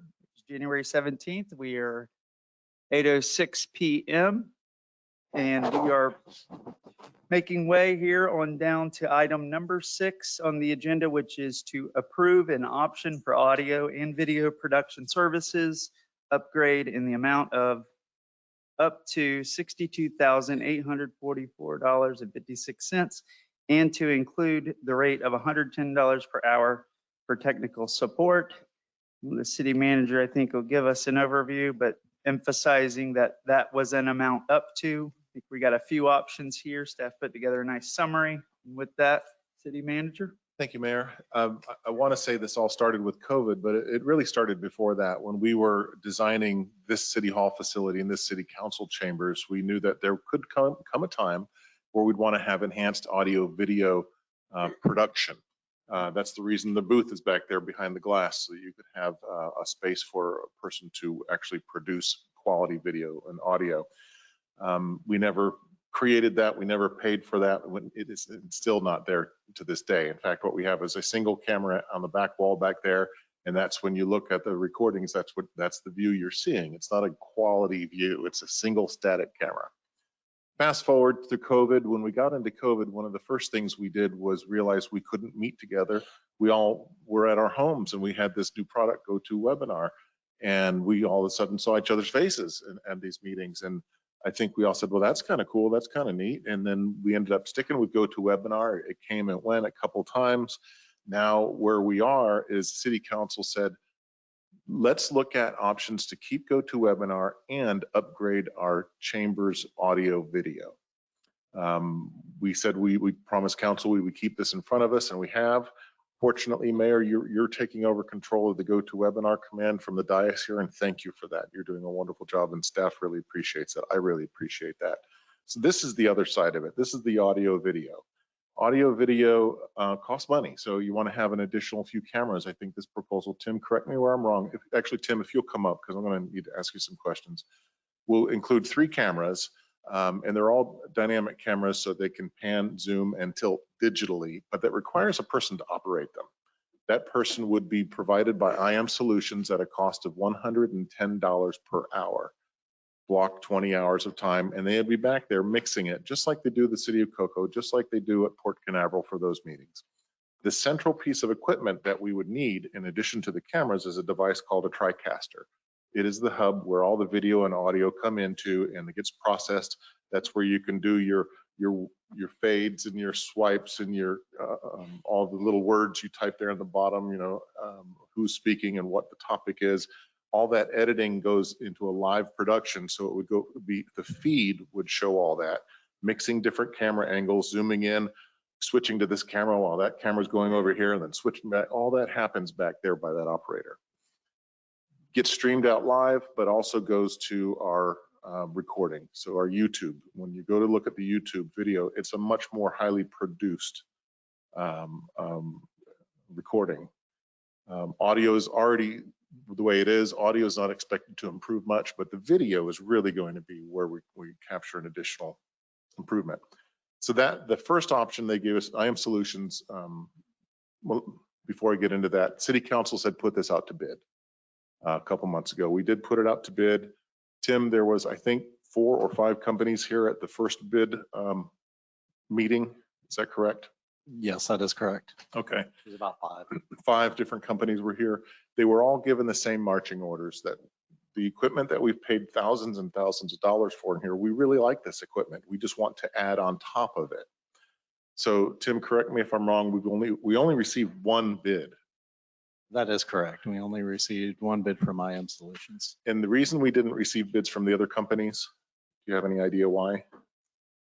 Some saw it as they didn't want to work with what was already there. I can't say too much about with the other companies. Okay. Some people probably saw it as, oh, that's easy job. I'm more interested in a bigger scope of work. Okay, so IM Solutions was the only one that bid it. It sounds to me like everybody else would have come in more expensive because they wanted to go back and tear it all out and start from scratch. IM Solutions has been a very responsive company for us for many, many years. They did give us a bid, and that bid consists of three options. Option one is $36,288. This includes the additional cameras, the TriCaster. This is capable of patching in our existing GoToWebinar. So this option gives us everything we're currently doing, plus better cameras and the operation of better cameras. Option two, this is an upgraded TriCaster, which allows remote participation and hosting from 4 different sources. So right now, option one would be one source. It's what happens in this room. This room is the source. All the equipment that gets fed to that room is the source. Option two is 4 sources. So you could technically have another production facility at the C5 or at the Cape Center or at Mayor Morrison's home and have those actually feeding into it with their own remote switching and camera views and live audio. But that's more than I feel like we need. We just need to take care of what we do here on the council. We don't need to take care of what happens elsewhere in the city through this production. Option three is everything in option two, but it also has the ability to remotely control one of the 4 sources from anywhere. It's BYOD, Tim, that's bring your own device, right? So somebody from, say, a phone could be a production source. So those are the 3 equipment options. That's why we say it ranges up to $62,000. If council wants to have an increase in the production capability here, I would recommend option one. Then there's the technical support option. This is where they say it's $110 per hour for support. They require a purchase block of 20 hours in advance, and they just draw down from that. If we have a 4-hour meeting, it's $440. We're cutting them a check for every meeting. I would suggest if we're doing that, if we are going to go to the production with the additional cameras, I would suggest we have that person here, at least initially for the first several months, maybe a year or more, while we learn how to do this. And as we hire on people, like we're talking about an IT person for next year's budget, that person may very well be capable of learning the ropes of running this, and then we don't have to outsource this. Also, option two is they could provide a second person at $110 an hour to run GoToWebinar. So why would we need that? That would be, say the mayor wasn't here. Maybe the mayor had to get called out of town for some reason, and the mayor pro tem doesn't want to run the GoToWebinar. We could call them and have them from the back room run the GoToWebinar, so our citizens don't see any decrease in service for that. And so that's option two. Option three is to combine both. You've got the person on the camera, and you've got the person on the GoToWebinar. So again, just to repeat, if you do want to do this, I would recommend option one for $36,000. It gives us all the technical that we need to continue what we've got, plus have better cameras. I would recommend technical support option that would provide just one person at $110 per man hour. Tim, what did I miss in that overview? That pretty much sums it up. It's going to be pretty much a question answering from questions from the council. Thank you, Tim. Mayor. Yes, thank you. All right, council, we heard it. Any questions for staff on this? Now, the purchase of a block of hours for the technical support, they would be operating, all right, we're purchasing a minimum of 20 hours, correct? So that conceivably could get us through 5 months of council productions. Yes. If they're 4-hour meetings. If we are judicious with our speech. So, and then, all right, that gets us into the summer nearly. We would just have to buy another block of 20. Well, but I'm just wondering when we would be adding that IT person. Oh, Because we're I could- proposing that for the next fiscal year budget, so October 1. Okay, so we're going to have a summers of maybe adding more hours or, Oh, sure. And then there's. or the mayor does the video as well, so.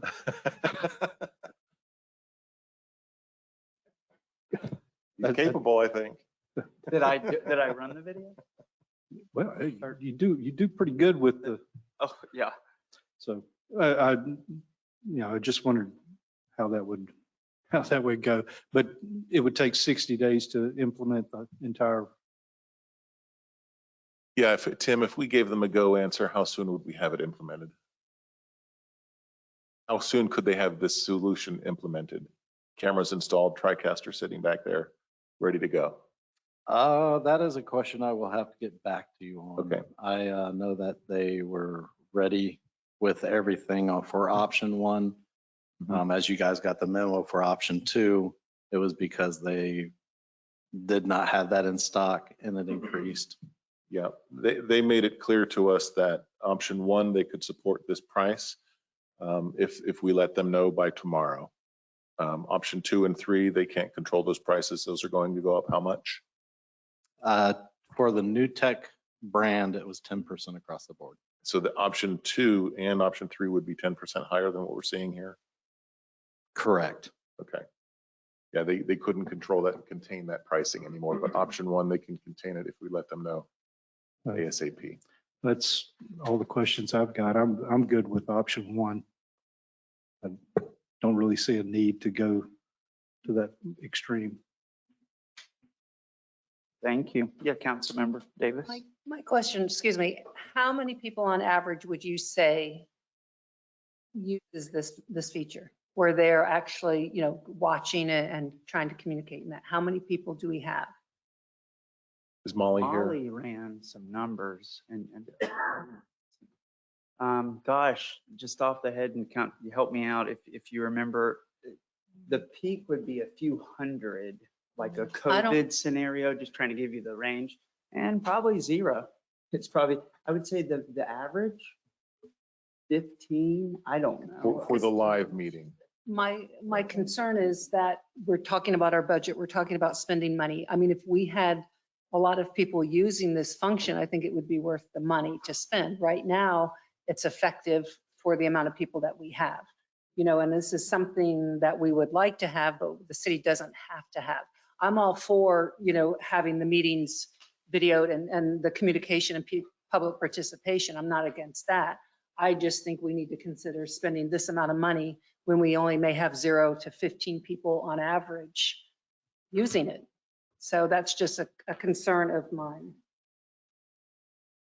One question is, what would the number be for you to think it's worth it? 15's pretty good. I mean, for a little city. Tonight we have 5 citizens, but I understand, and I do agree, that's a lot of money, that 62.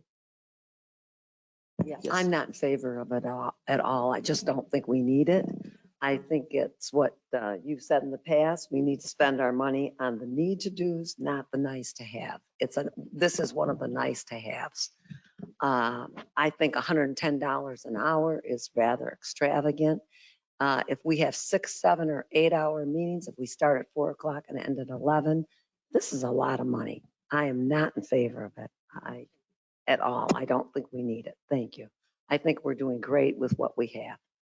And we only have a few people using it. So I'm not in favor of this at all. Thank you. Thank you. Looks like we have some numbers up here. Is that?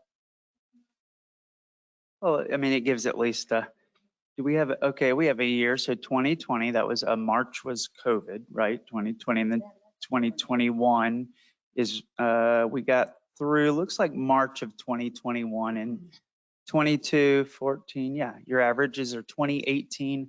40 people watched it on average, looks like. Certainly. Thank you. And maybe we just keep those up, but Councilmember Kellum? Yes, I have a couple questions.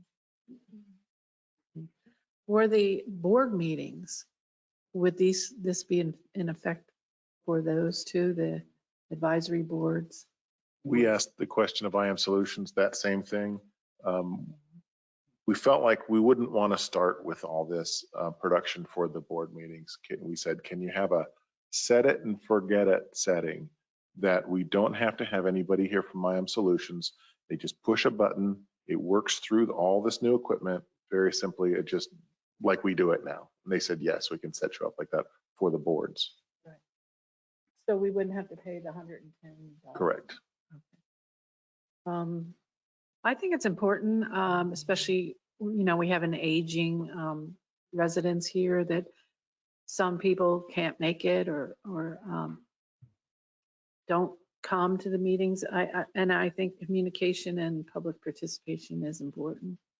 I would be in favor of option 1. And I just think, public participation and the residents being able to see what's going on is very important. And Mayor, I just thought to look this up. It may be helpful. I went to YouTube and I just typed City of Cape Canaveral Council meetings because you can see how many views they've had.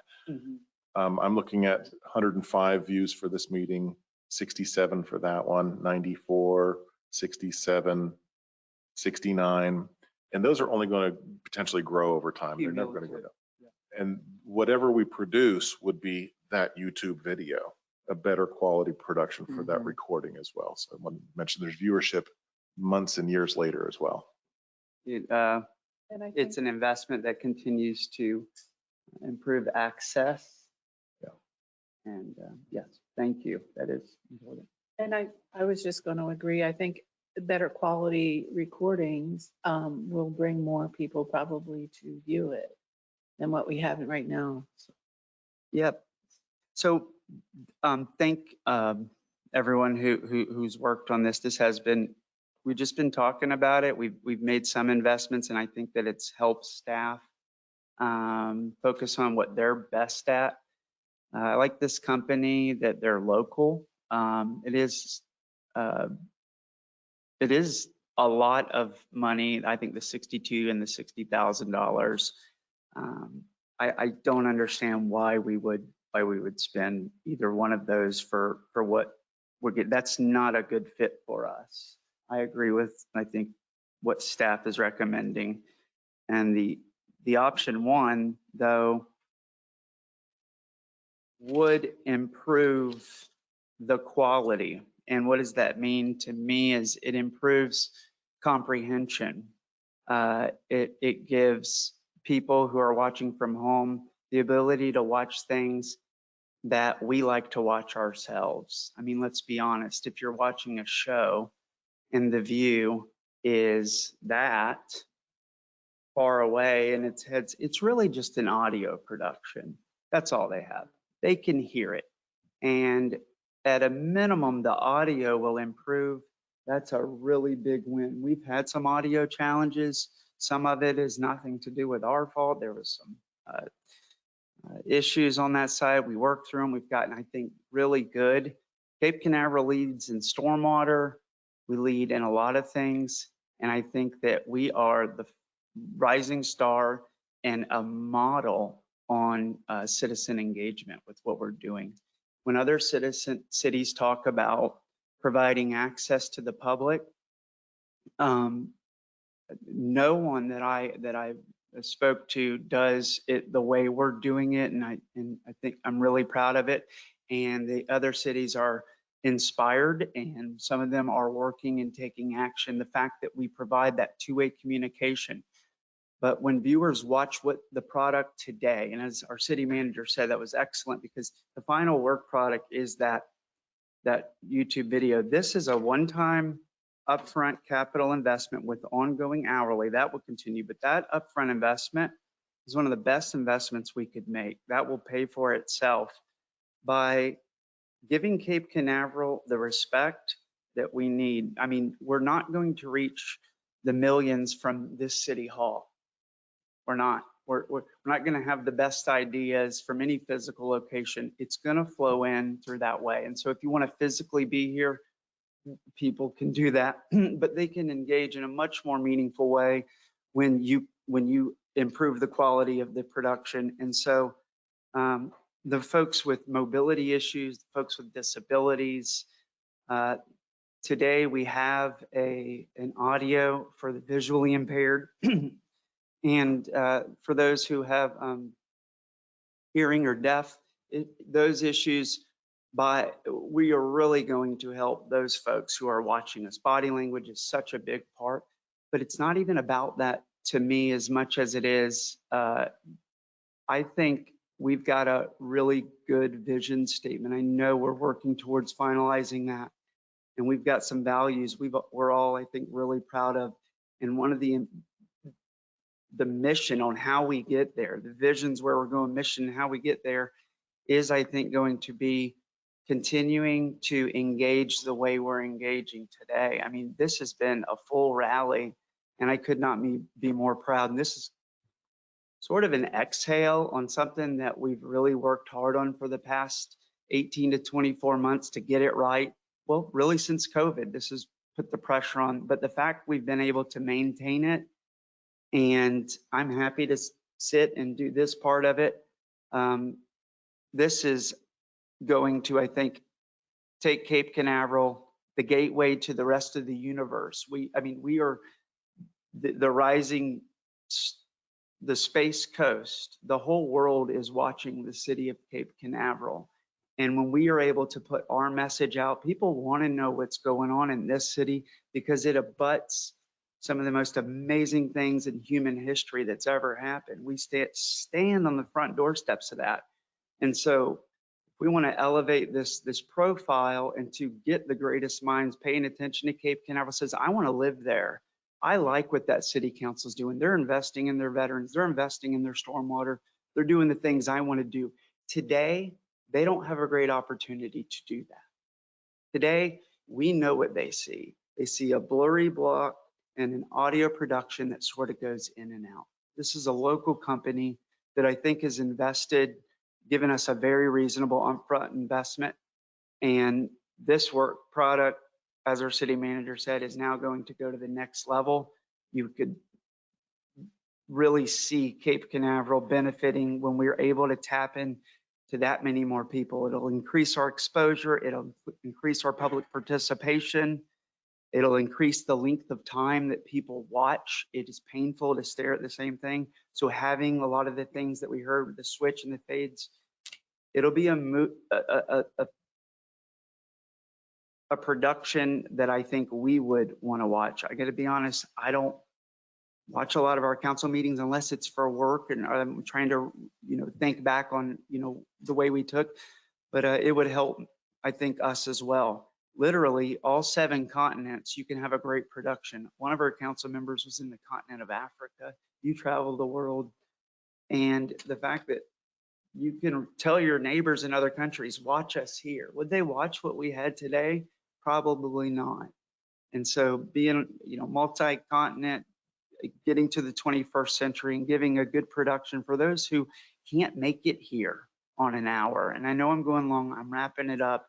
I'm passionate about this because I'm extremely proud of what we're doing in engagement from social media and all the hard work that's went into this, because it shines a light on the things that we're doing. So all these issues that we talk about inside the budget that we're going to fix, what I'm saying is if we get this right, all those issues get fixed a lot quicker. I believe that. Thank y'all for hearing me out on it, and I respect all your opinions. Yes, Councilmember Davis. Thank you. My question is for John. Has this been budgeted at all? Or I think city manager said it would start in October or next, but or how would this?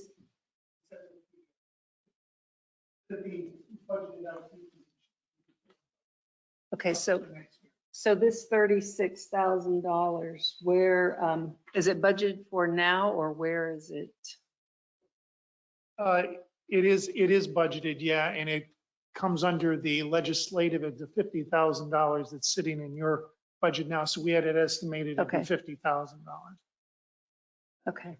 And thank you for that question. Mm-hmm. Okay.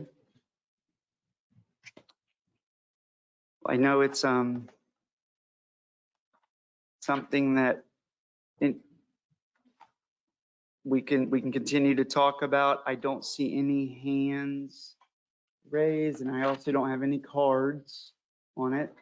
So we've heard, just to recap some of the opinions that I think we're hearing here on taking this action is, Mayor Pro Tem, you think that this is a nice to have, not a need to have.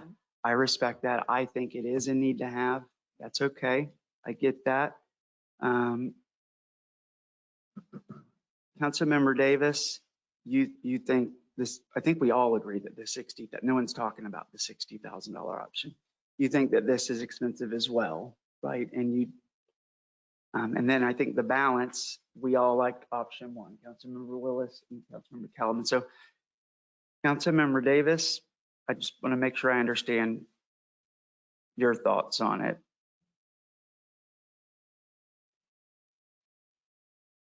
I would love to have it.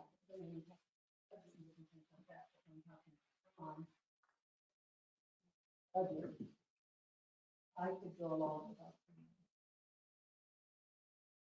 If this was just a fail, like, wow, that was awful, are there any assets? Like, are we getting a big camera or a device, the TriCaster, that we could sell? I'm just trying to see how much, or is it all pretty much labor to come in and wire it? No, the actual prices of some of these cameras and stuff, these are really nice cameras. I mean, they really detail. And I was speaking to the mayor earlier that some of that, the camera equipment you could actually see being used in Melbourne. Also CCTV. There's another one, I think Space Coast.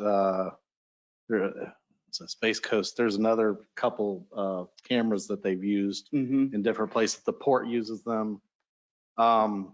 But yeah, this stuff can actually be resold. I'm just saying the risk of it is as a worst case scenario. Sometimes if that was all labor, right, you can't. Right. That's sunk cost. But if we've got two $15,000 cameras, we'd have $30,000. Right. Maybe 15, half that amount after it depreciates. But the point is, we will have assets. It would get, right? Am I thinking the right way, Mr. Finance Director? Yes. Right? Okay, thank you. I'm gonna say the installation labor is around 6,400. Okay, so what is that? About 20% of that, little less, is labor. Okay. So what is our equipment now worth if we go to get rid of this? Well, that's the luxury of it. The equipment we have now actually is being utilized with this system. Okay, it will be with. So this. Tim's Okay. personal iPhone up there.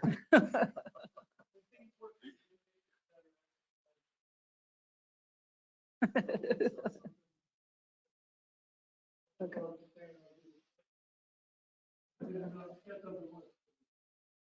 I just have one more question.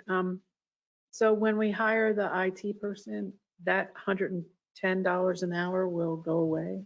It's my hope that that person, it's my expectation that that person would be trained on the utilization of this equipment over a number of meetings so that we would be able to back away from IM Solution at $110 an hour. Thank you. Just a random thought, Mr. Mayor. Yes, sir. With the directional cameras that we would have, the better photography that we would be getting. We could have more meetings in here, community meetings where there's being presentations made that more people would be able to see. For instance, if we had something like, workshop or the Civic Hub item, we could make presentations, more people would have the opportunity to see that. So we could do it more than just a council meeting or a board meeting. Yeah, for the return on investment. Yeah. And you get the message, you get the visuals out there better. Yeah, and IM Solutions wouldn't mind what we book them for, whether it's a council meeting or a workshop meeting. or a special meeting or whatever. It's $110 an hour. Well, I mean, we could have a special presentation by Kimley Horn or something, and the whole community could log in and watch it, And understand it. and they would see everything. Mhm. Whereas now, what do they see? Right. So I just think it could be used for more than just a council meeting. And I think that creates far more value in the money we're spending. It's 12 7-hour.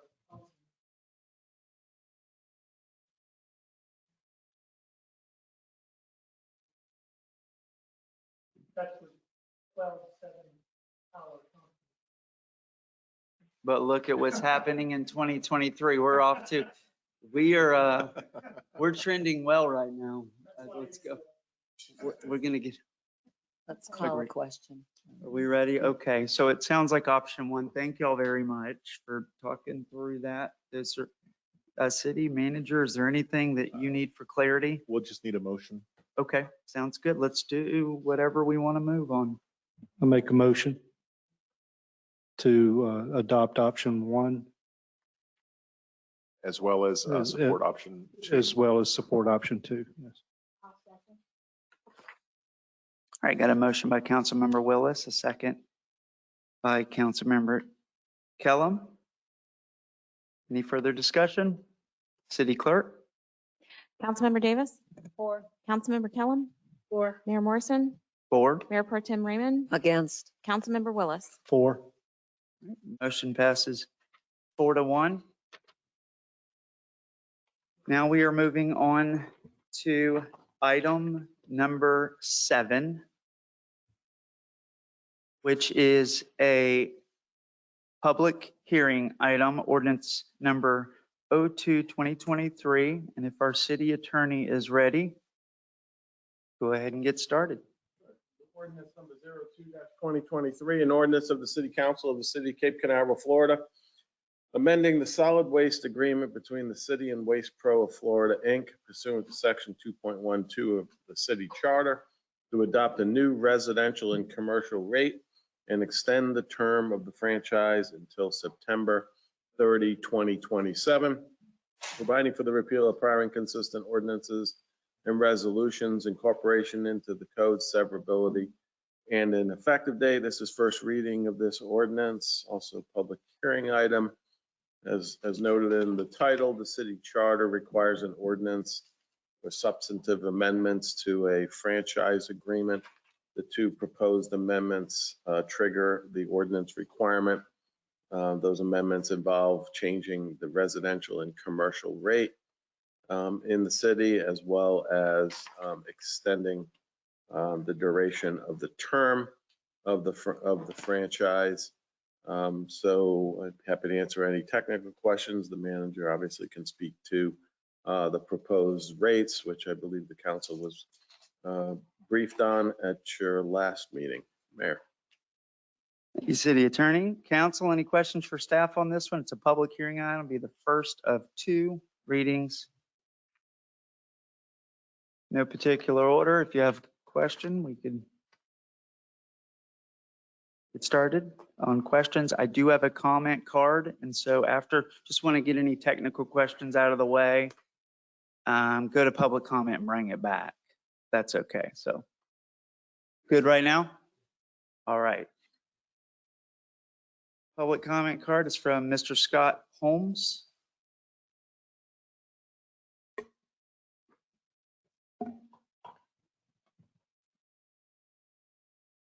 Thank you very much. I'm Scott Holmes. I'm a resident here in Cape Canaveral. And you probably remember about a year ago, we took some time and we amended the contract, whereas other vendors who were, that is other roll-off vendors who were able to provide roll-off dumpsters to the city residents, we were able to do so that were under 20 yards and below.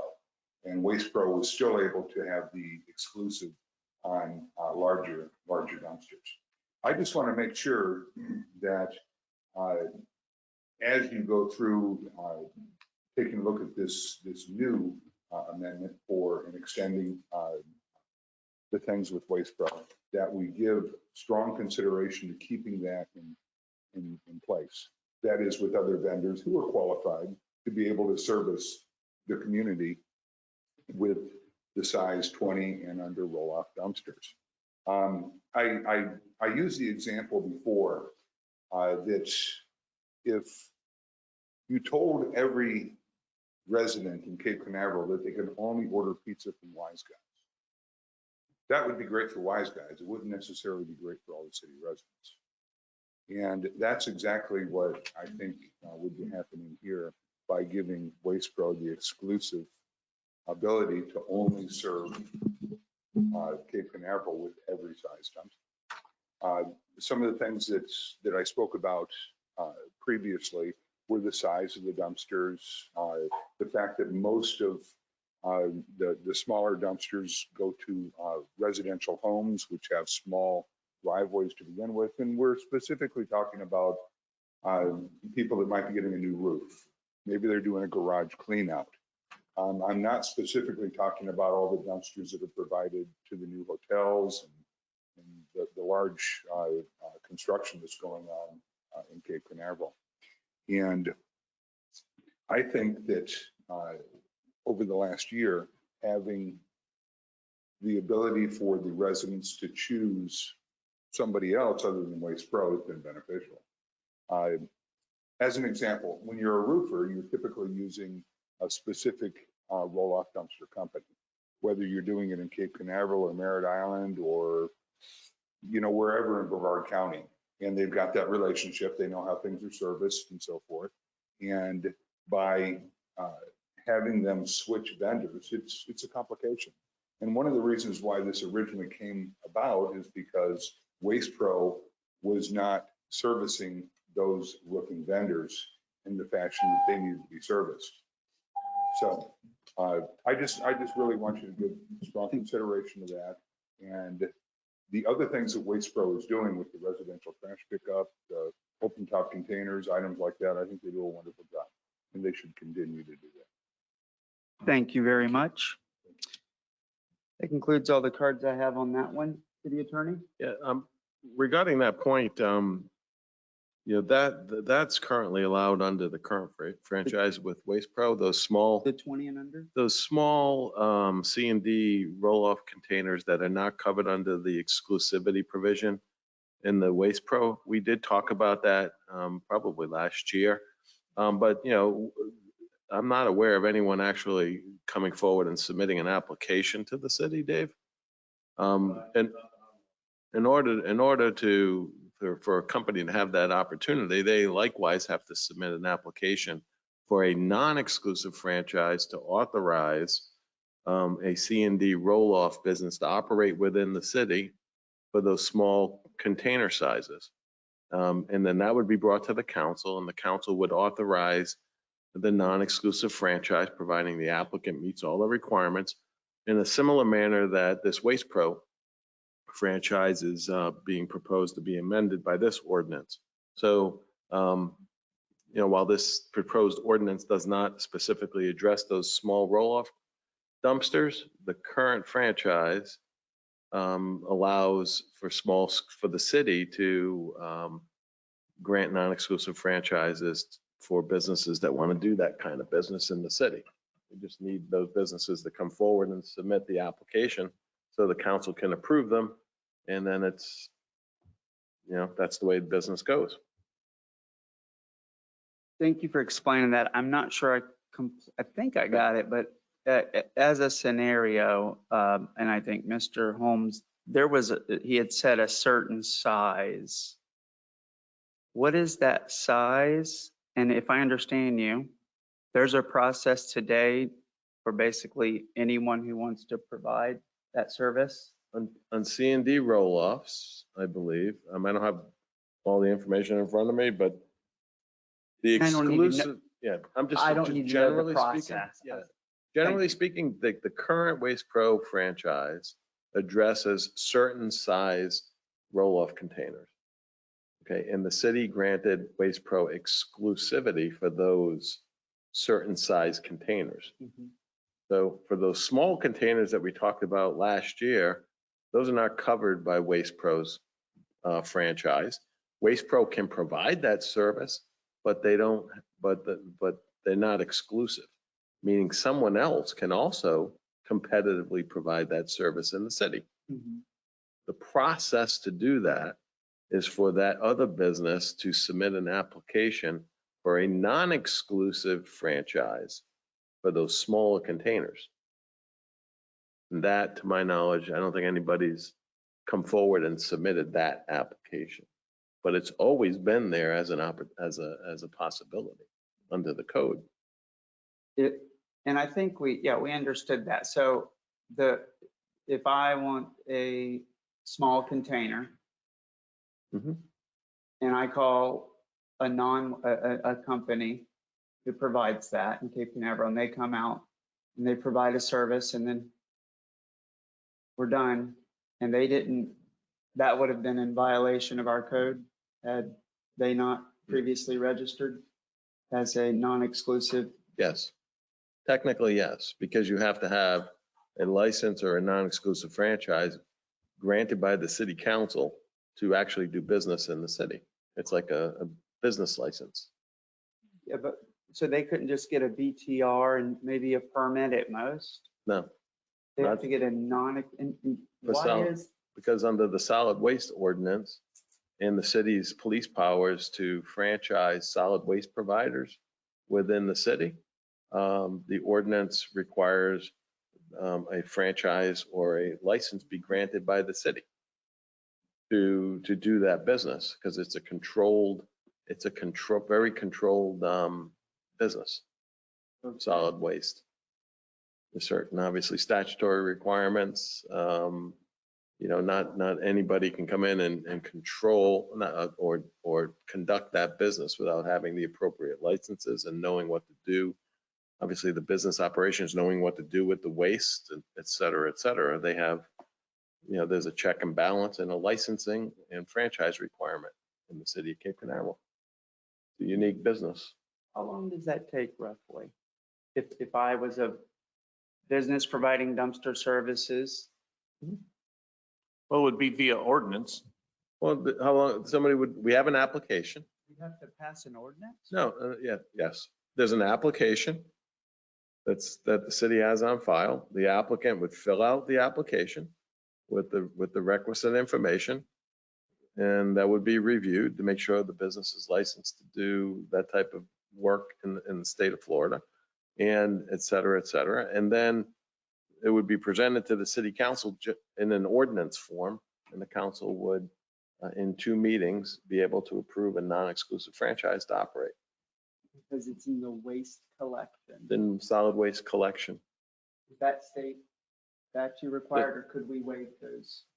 I mean, our ordinance requires. Or change the process, like say, now you still got to get a permit, but this idea of passing an ordinance. I mean, that's currently in the city code. So we'd have to amend the city code, Right. those terms, Right. under that, okay. Right. Understood. And there was, go ahead, sorry. So I'm just saying it's also, and code enforcement officers could attest to it.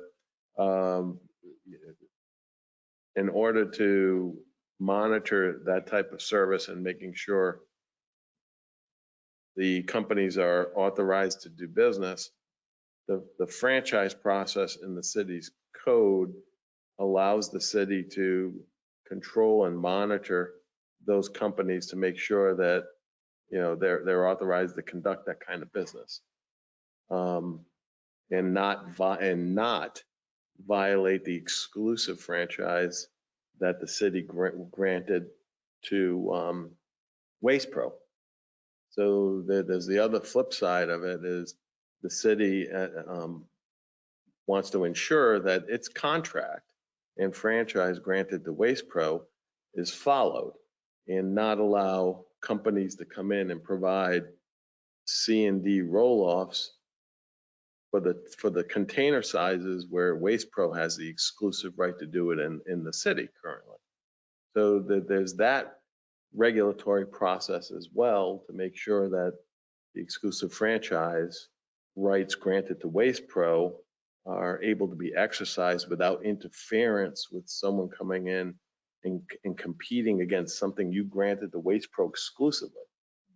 Otherwise, Waste Pro will undoubtedly come to you and say, we factored all that exclusivity into our pricing for your commercial waste, for your residential waste. I mean, it would become open for bargaining, I would presume, if the city just constantly allowed someone to come in and violate the exclusive rights that you granted to Waste Pro.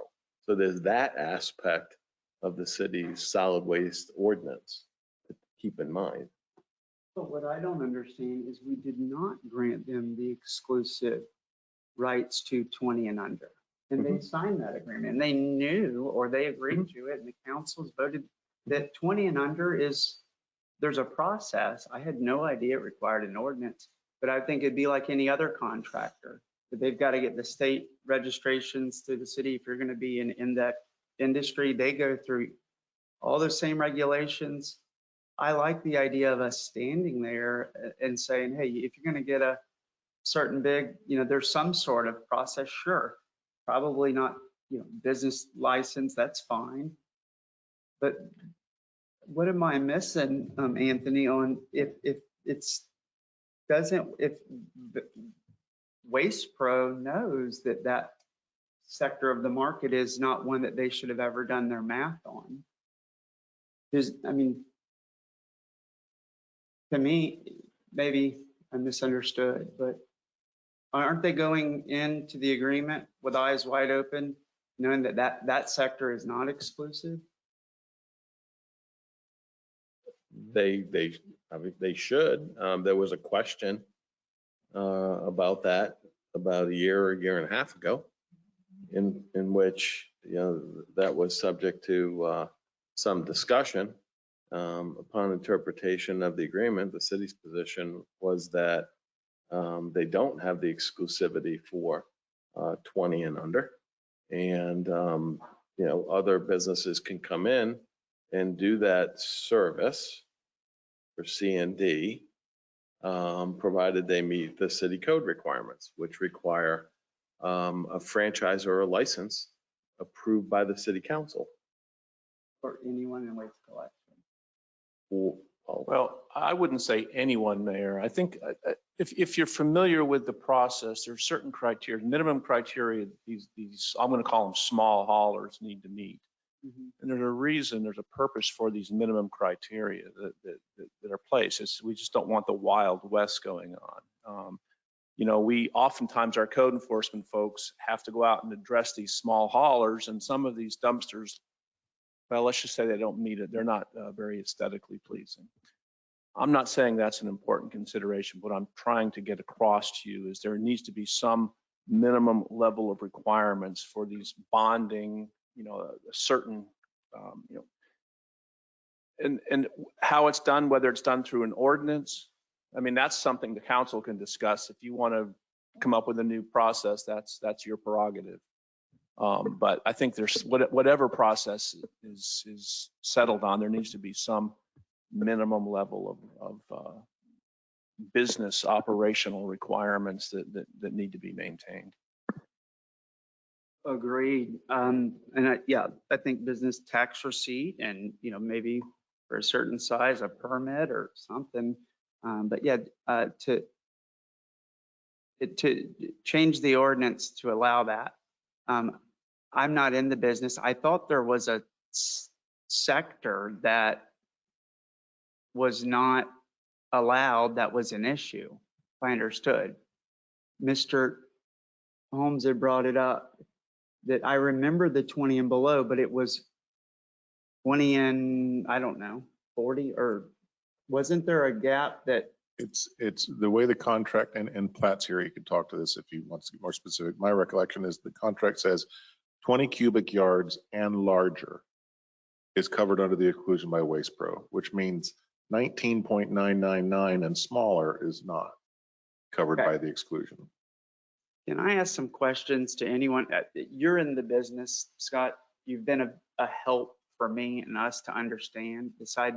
Would you mind if I ask you some questions, come to the podium? Because I want to make sure I understand something. And as he's coming up, my issue is that market, I think 20 and that should not be that difficult for someone to go, but am I missing something? Wasn't there at your last public comment a sector 20 and up, was it? That, or was that not the issue at all? We talked about being able to provide 20 and up, but we agreed on 20 and below because that's how it was written in the Waitsboro contract. They handled the ones that were larger. And I just argued that if you're a qualified vendor, if you've got all the licensing, the drivers have the applications, you've got the proper equipment. And I do agree that aesthetically pleasing dumpsters is important for Cape Canaveral. That you should be able to give the citizens a choice. And you're only doing the citizens a better service. And I wasn't saying that we should be able to go in and throw dumpsters at the new hotels where they're talking about 30 and 40-yard containers. After all, I think Waitsboro would admit that that's really their bread and butter, the big containers, specifically dealing with the commercial side of the business. I was referring to largely the residential side, dealing with roofers, some homeowners, with people being able to get dumpsters quickly. And because as the smaller company, you're more able to service the community faster. So that was my argument. And over the last year, with us being able to provide the smaller dumpsters, and it's not a lot of them. I want to make my point there as well. It's not like everybody is getting a roof. It's you're dealing with in comparison to the dumpsters that Waitsboro puts out in the community as to what other people such as my company does. It's just a small handful, but it does give people a choice. And again, my company, all of our drivers are Class A certified. You only have to be Class B when you're driving a roll-off truck. All of our dumpsters are clean. They're aesthetically pleasing. All of our trucks are washed. All of our drivers have outstanding driving records. And we take pride in that. And that's one of the reasons why our company is successful, because of those little details. And I think those details should be important for the city of Cape Canaveral as well. We don't harm people's property. We care for people's driveways, for their sidewalks, for everything that you might come in contact with. Much is just like Waitsboro would. So I just think that by allowing another vendor or vendors to come in, you're just giving the citizens of Cape Canaveral a much better choice. Thank you for explaining that. You're the only person that was ever really spoke on this subject that I've known. And so your perspective and as a resident is important. So council, any other questions for him? That was helpful for me to restate. Call a question, please. I have another, no, I'm not personally ready to do that. Thank you. We don't have a motion yet. No motion on the floor. Can we breathe a little here for a second? Yes, I think I'm done. We're done. Thank you very much. Appreciate it. I just have a question. I know, like in our neighborhood, there's 2 dumpsters on Coral right now, and I called code enforcement to talk to them about it, and they said that if the contractor owns the dumpster, then they can bring it in. That's an exclusion to the exclusion in the contract. Okay. How do they, if you have to have a permit and all that, it's covered under the construction permit that they? I'm following your question. She's asking how are dumpsters permitted in the city of Cape Canaveral? Does it fall under the roofing permit? How is a dumpster permitted? Well, you're just saying for 20 and under, Like Anthony said, they need to come to the city and do the proper, They get a permit. Yeah, they would have to get like a roofing permit, so it would be, so that would be part of their permit, the dumpster, is what I'm saying. yeah, I'd have to check with Mike German. I don't know if I have an answer for you right now, if whether Mike actually is proactive and says, go ahead. I have some experience as a building Yes, official. you do. The Florida Building Code does not address dumpsters. Does not require the building official to issue a permit for a dumpster. Neither does our city code require a permit for a dumpster. However, when you're tearing off a roof, you're going to need a dumpster. The only thing that regulates dumpsters in our city is what we're talking about here tonight, the Waste Pro contract, the C&D hauler ordinances that you might get. But you could just call up and say, I want a dumpster just because I like the look of a dumpster. And you could have it in your yard as long as you didn't violate the Waste Pro contract. So a 20 and under does not violate it today, It doesn't violate the Waste Pro contract. but the ordinance. The ordinance requires that the hauler of that 20 and under dumpster get their C&D hauler approved by ordinance with the city council. Unless they're a contractor. If a contractor has his own for his own job, yes, he doesn't have to have that. We can't fix those things that are written tonight, but for me, I agree. I think choice is important. I'll just keep it at that. And this is an issue. If we want to talk about the living and redevelopment and helping people cut costs, I couldn't be more happy with Waste Pro's collection on recycled trash, landscaping. They went through some tough times, these hurricanes, openly communicating their challenges and still got through, and I'm thankful for that. But this sector of dumpsters, I remember hearing an increase of something if they did that. What am I thinking of there? At the last city council meeting, 2 council meetings ago, city council asked Waste Pro to come back with 2 items of information. One was how municipal franchise fees are computed. And the second one was what would be the impact if we were to forego the dumpster exclusion. Gentleman came back and I believe you said it was $1 for the residential rate. So if it was 1202, it would be 1302. If it was moved up to 1592, it would jump up to 1692, which I believe we did the percentage on that. It was something like 7 or 8% additional for all of the residents. Okay. And do we, I mean, how was that number? No, how we came to that number? The 15? They presented it. They said it would be $1 more. Was $1 based on? Do you mind if I Platt, just want to understand? Dean and Platt. I mean, is this if this is a big part of your business, is it $1 worth part of your business? Is that how you came to that calculation?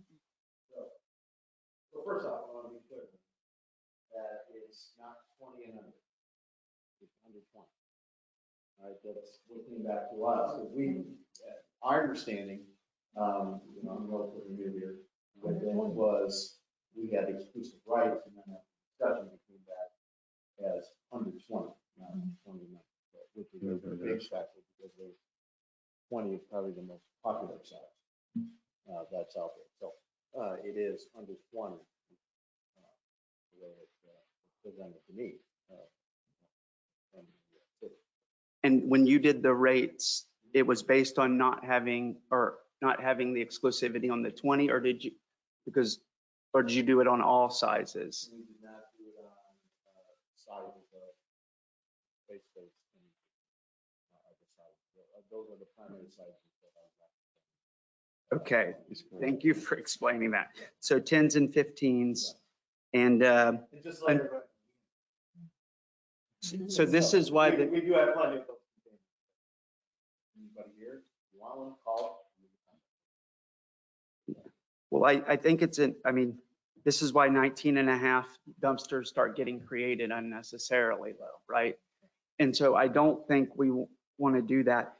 But if I understand, you said if you did not have exclusivity on the 20, 15, and 10, or just the 20, 20, really. 30, and 40 yard open top per roll-off containers is what's currently in the franchise agreement. I just looked it up. So if you remove the 20 of that, you're saying that that's how much the rates would have to increase? And if you don't mind restating Well, the increase? We'll say it this way. We did not go through, we actually came back and said, we are not interested in making that change. All right, that's the way our contract was written with it, and we expected that to stay there. So at that point, it became a, well, but what if? And so it was here's a guess off the top of my head, saying it that way. So that's not a number we should rely It on. would certainly require a much more detailed analysis to determine how that would work out. All right, but I would say it would be at least a dollar. My final statement is this. I am very happy with the trash service, and I'm excited about the things we're going to do to help re-energize and do what we can to move forward.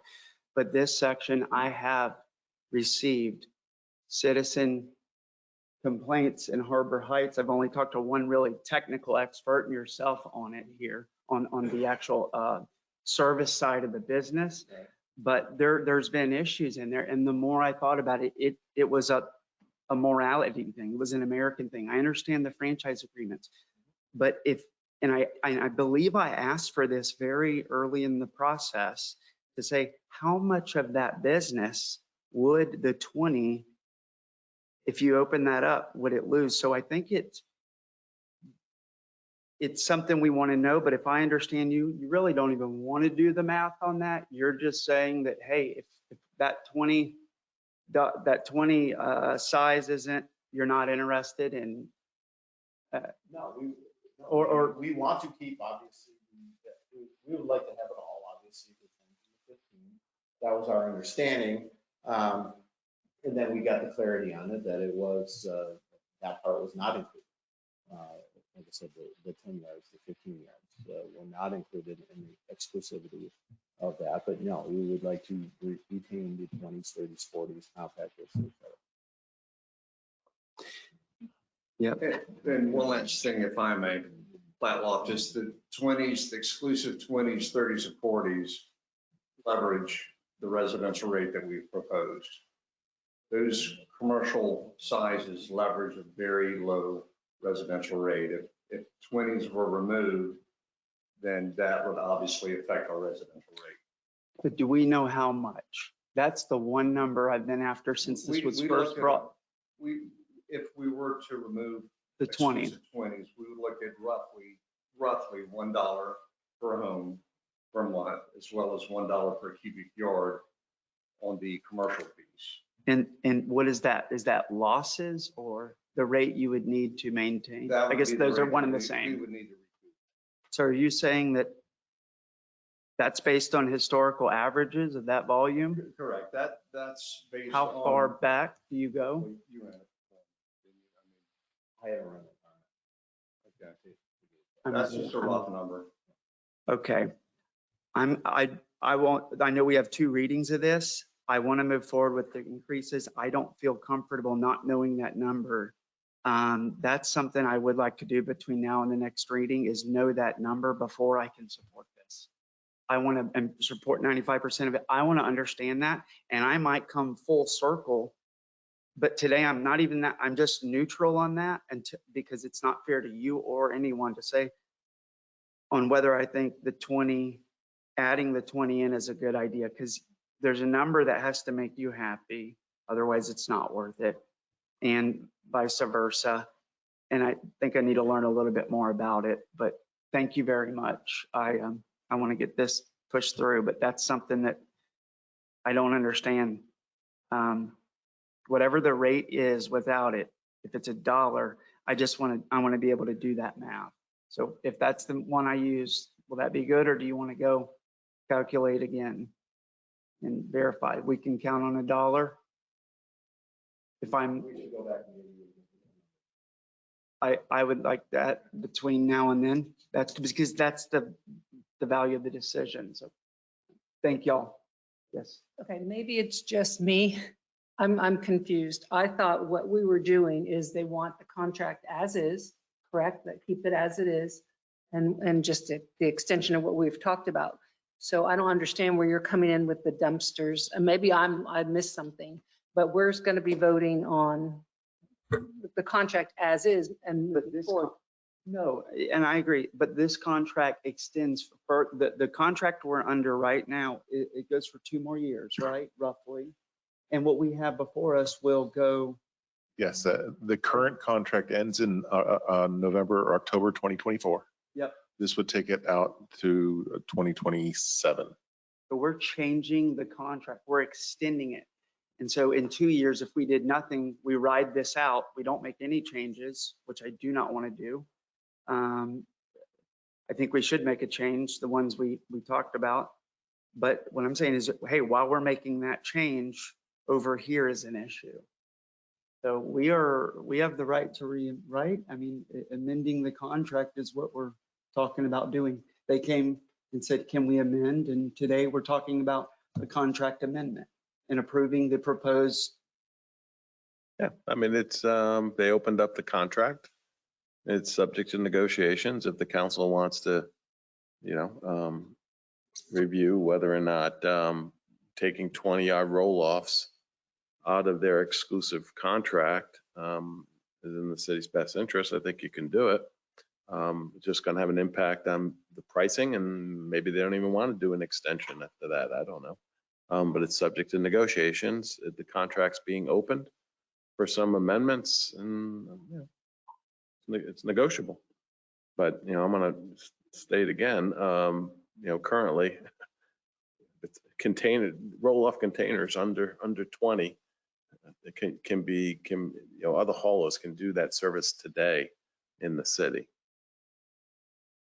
I guess what I'm taking from your comments, Mayor, is you want to know if they took the 20-yard container, roll-off container out of the exclusivity, how much more is it going to cost the city in rates to do that?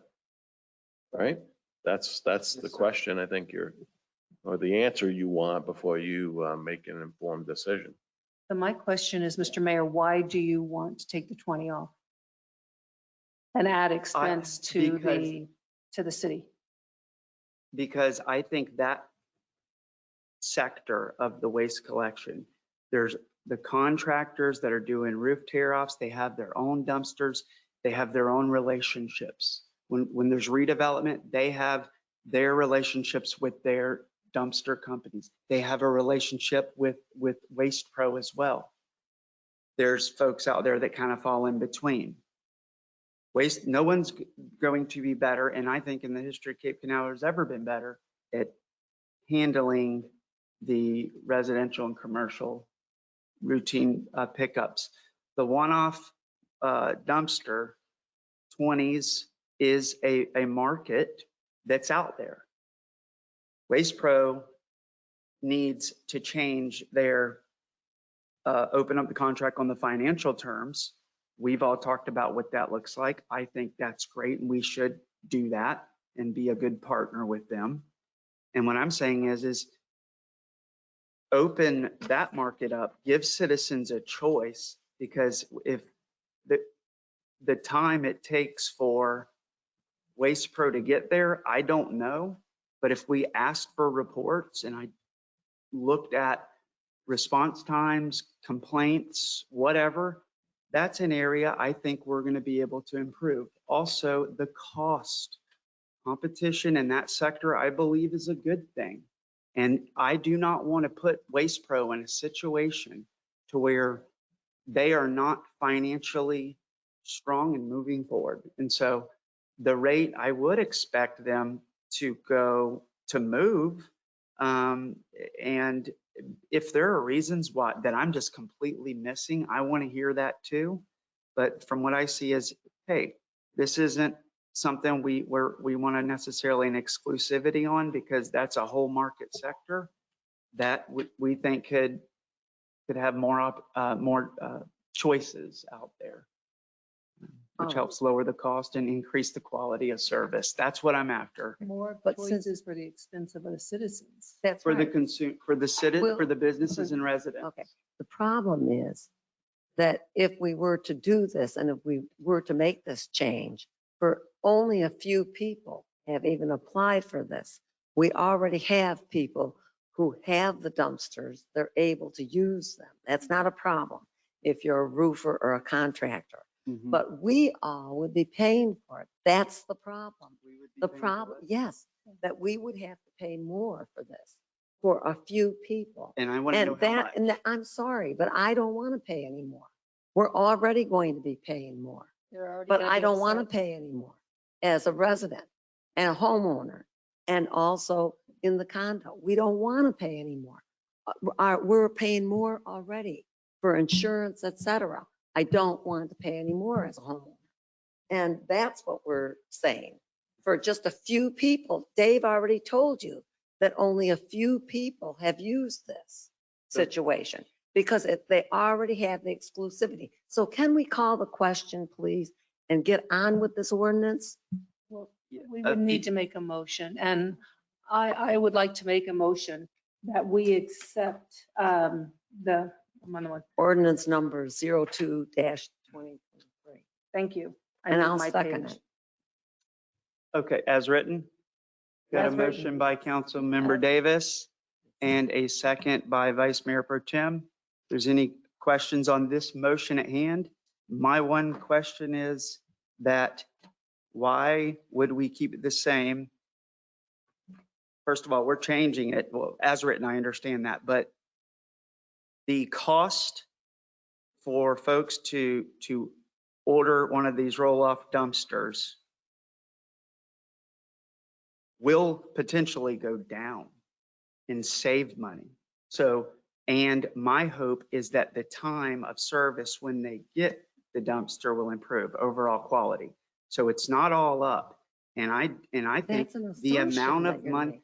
but we can calculate. That's an assumption. If you looked at the last 5 years of 20 roll-off dumpster rentals at Waste Pro, if that's a number and you average that out and you multiplied it and forecast it forward with CPI and all that, there's a number we could come to and go, that's going to be economic loss of, $500,000. Okay, that means rates need to go up to, whatever. That's the number I want to know. I don't want rates to increase either, but if I can see that it's actually going to work and create more opportunity, that's it. Got a motion on the table. I called a question. Second, any other questions, council? I'm just I curious think as this to is what first reading. the It current is, rates yeah. are for the commercial. I mean, what does Mr. Holmes charge per yard on a commercial dumpster? I have no idea. I don't. I mean, so we're not comparing anything right now. We know what Waste Pro charges. Right. And we but we know that don't, in 5 minutes, you could call maybe a few of them and get quotes from them. And they'll tell you what they charge. And we know that at that point, once that opens up, that increases service, but we have to keep Waste Pro healthy. I get that. So they're also not going to have to do that work. So either way, I want to make the right choice. Thank y'all. Any other questions? I think we could have the answers to your questions by the next meeting. Sure. Yeah. This is the first reading, so. Yep, it really not comfortable supporting it right now until I get more down and in on that, but that's it. City Clerk? Councilmember Davis, Or Councilmember Kellum, For. Mayor Morrison, Against? Mayor Pro Tem Raymond, For. Councilmember Willis. or Motion passes 4-1. Thank y'all very much. Now we are moving on to item number 8, thank you, which is our final item. Ordinance number 03-2023, amending Chapter 22, Community Redevelopment to modify the duties of the Business and Economic Development Board. This is something our city attorney should probably take over and read. So, city attorney, thank you. Okay, this is first reading of ordinance number 03-2023, an ordinance of the City Council of the City of Cape Canaveral, Florida, amending Chapter 22, Community Development, to modify the duties of the Business and Economic Development Board to include serving in the role of the City of Cape Canaveral Community Redevelopment Agency Advisory Board, providing for the purpose and duties of the City of Cape Canaveral Community Redevelopment Advisory Board, providing for the repeal of prior inconsistent ordinances and resolutions, incorporation into the code, severability, and an effective date. Again, this is first reading, also public hearing item. The city's Community Redevelopment Agency at one of their previous meetings wanted to make a recommendation to the city council that it have an advisory board.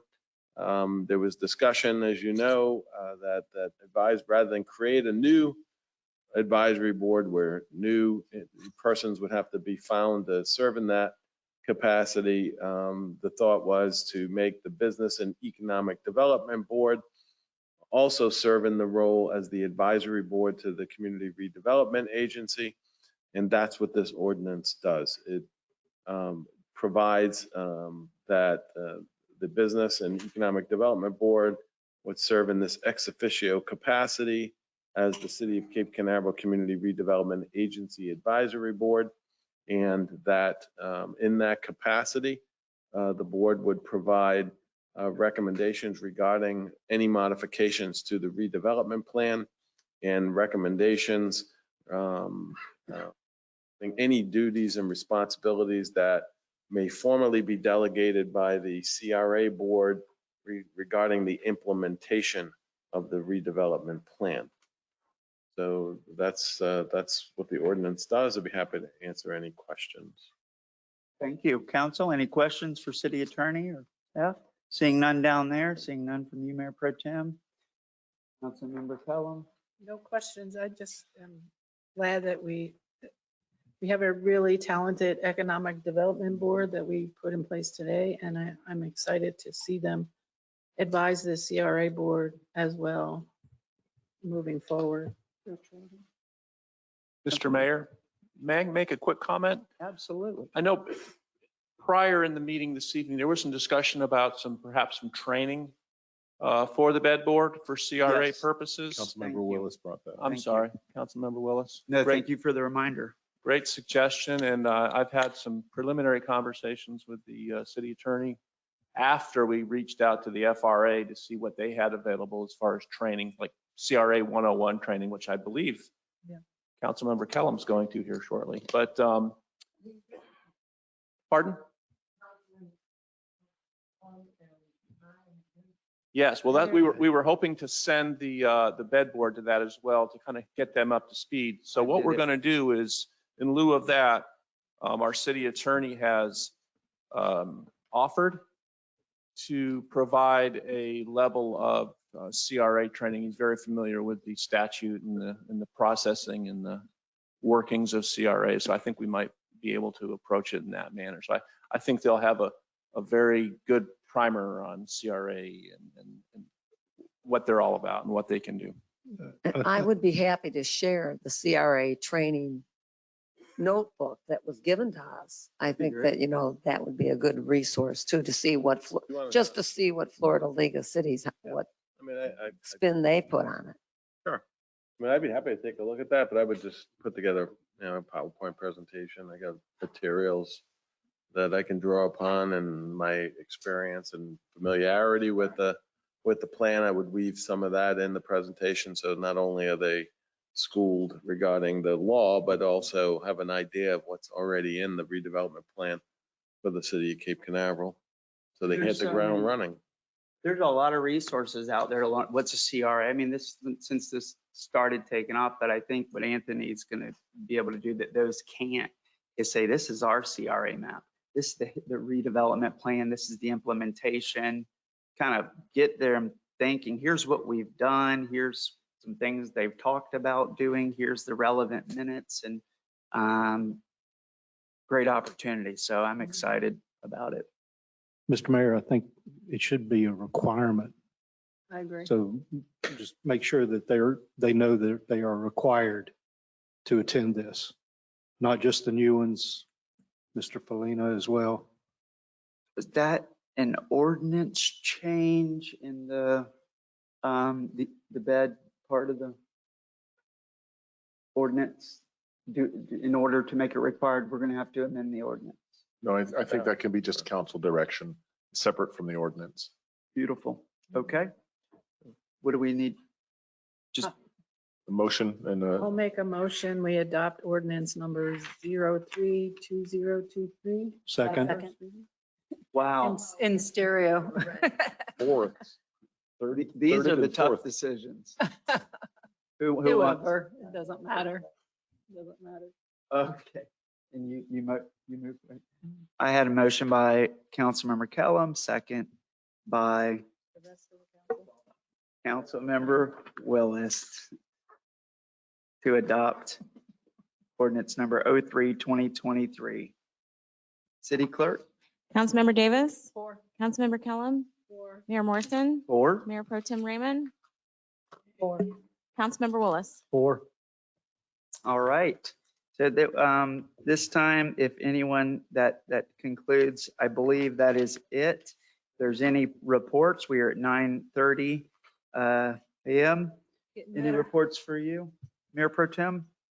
I went to Space Coast League of Cities, of course, and as I said, the priorities were set for the year, including, the lagoon.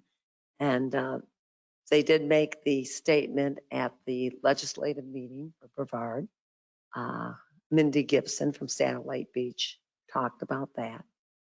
And I think that's about all that I need to talk about. Great. Thank you. Thank you. Councilmember Willis? Councilmember Davis? No, just the same thing. Space Coast, attended the Space Coast League of Cities as well, so. One other thing. Next month is at Rockledge Country Club, and Florida League of Cities president will be there, Jolene. Oh. And so I Newly think it would be elected. nice if you could be there, Mayor. And Rockledge. all of us should actually be there. I've already invited our city manager. Thank you. Thank you. Councilmember Kellum? Oh, I don't have any reports right now. Thank you. I just got a brief one. I want to thank Molly, Amy, and John and all the staff for the holiday activities this year. Lisa, you make it so special for all of us. Todd, everyone who had a hand in it. We are getting good at Christmas in Cape Canaveral, and it makes it a lot of fun. Creepy Santa and all that moves around. But that I'm over in the shadows from the real production. It was amazing that the things we did, that turnout at the Holiday in the City, hundreds of people walked up. It was a perfect night. A rocket launch goes off in the background. Children are singing in the choir from Cape View Elementary. And I go, I love where I live. So thanks for making that magical moment happen. And the issues on A1A, we just had some. Thank our Brevard County Sheriff's Office for we had some weird backups on A1A. And so that was some fast reactions to get out there and get it done. So thanks BCSO for being all over that, and Todd helping sort through it. And that is it. So with that, thank you all very much. Well, hold on, City Manager, any administrative reports? I will be overseas March 30th through April 14th. Mia Goforth will be acting city manager for the 2-week period, but I shouldn't miss any council meetings. Also, there's a coffee with chat with the city manager this Friday. Wonderful. All right, folks, that is it. Meeting adjourned.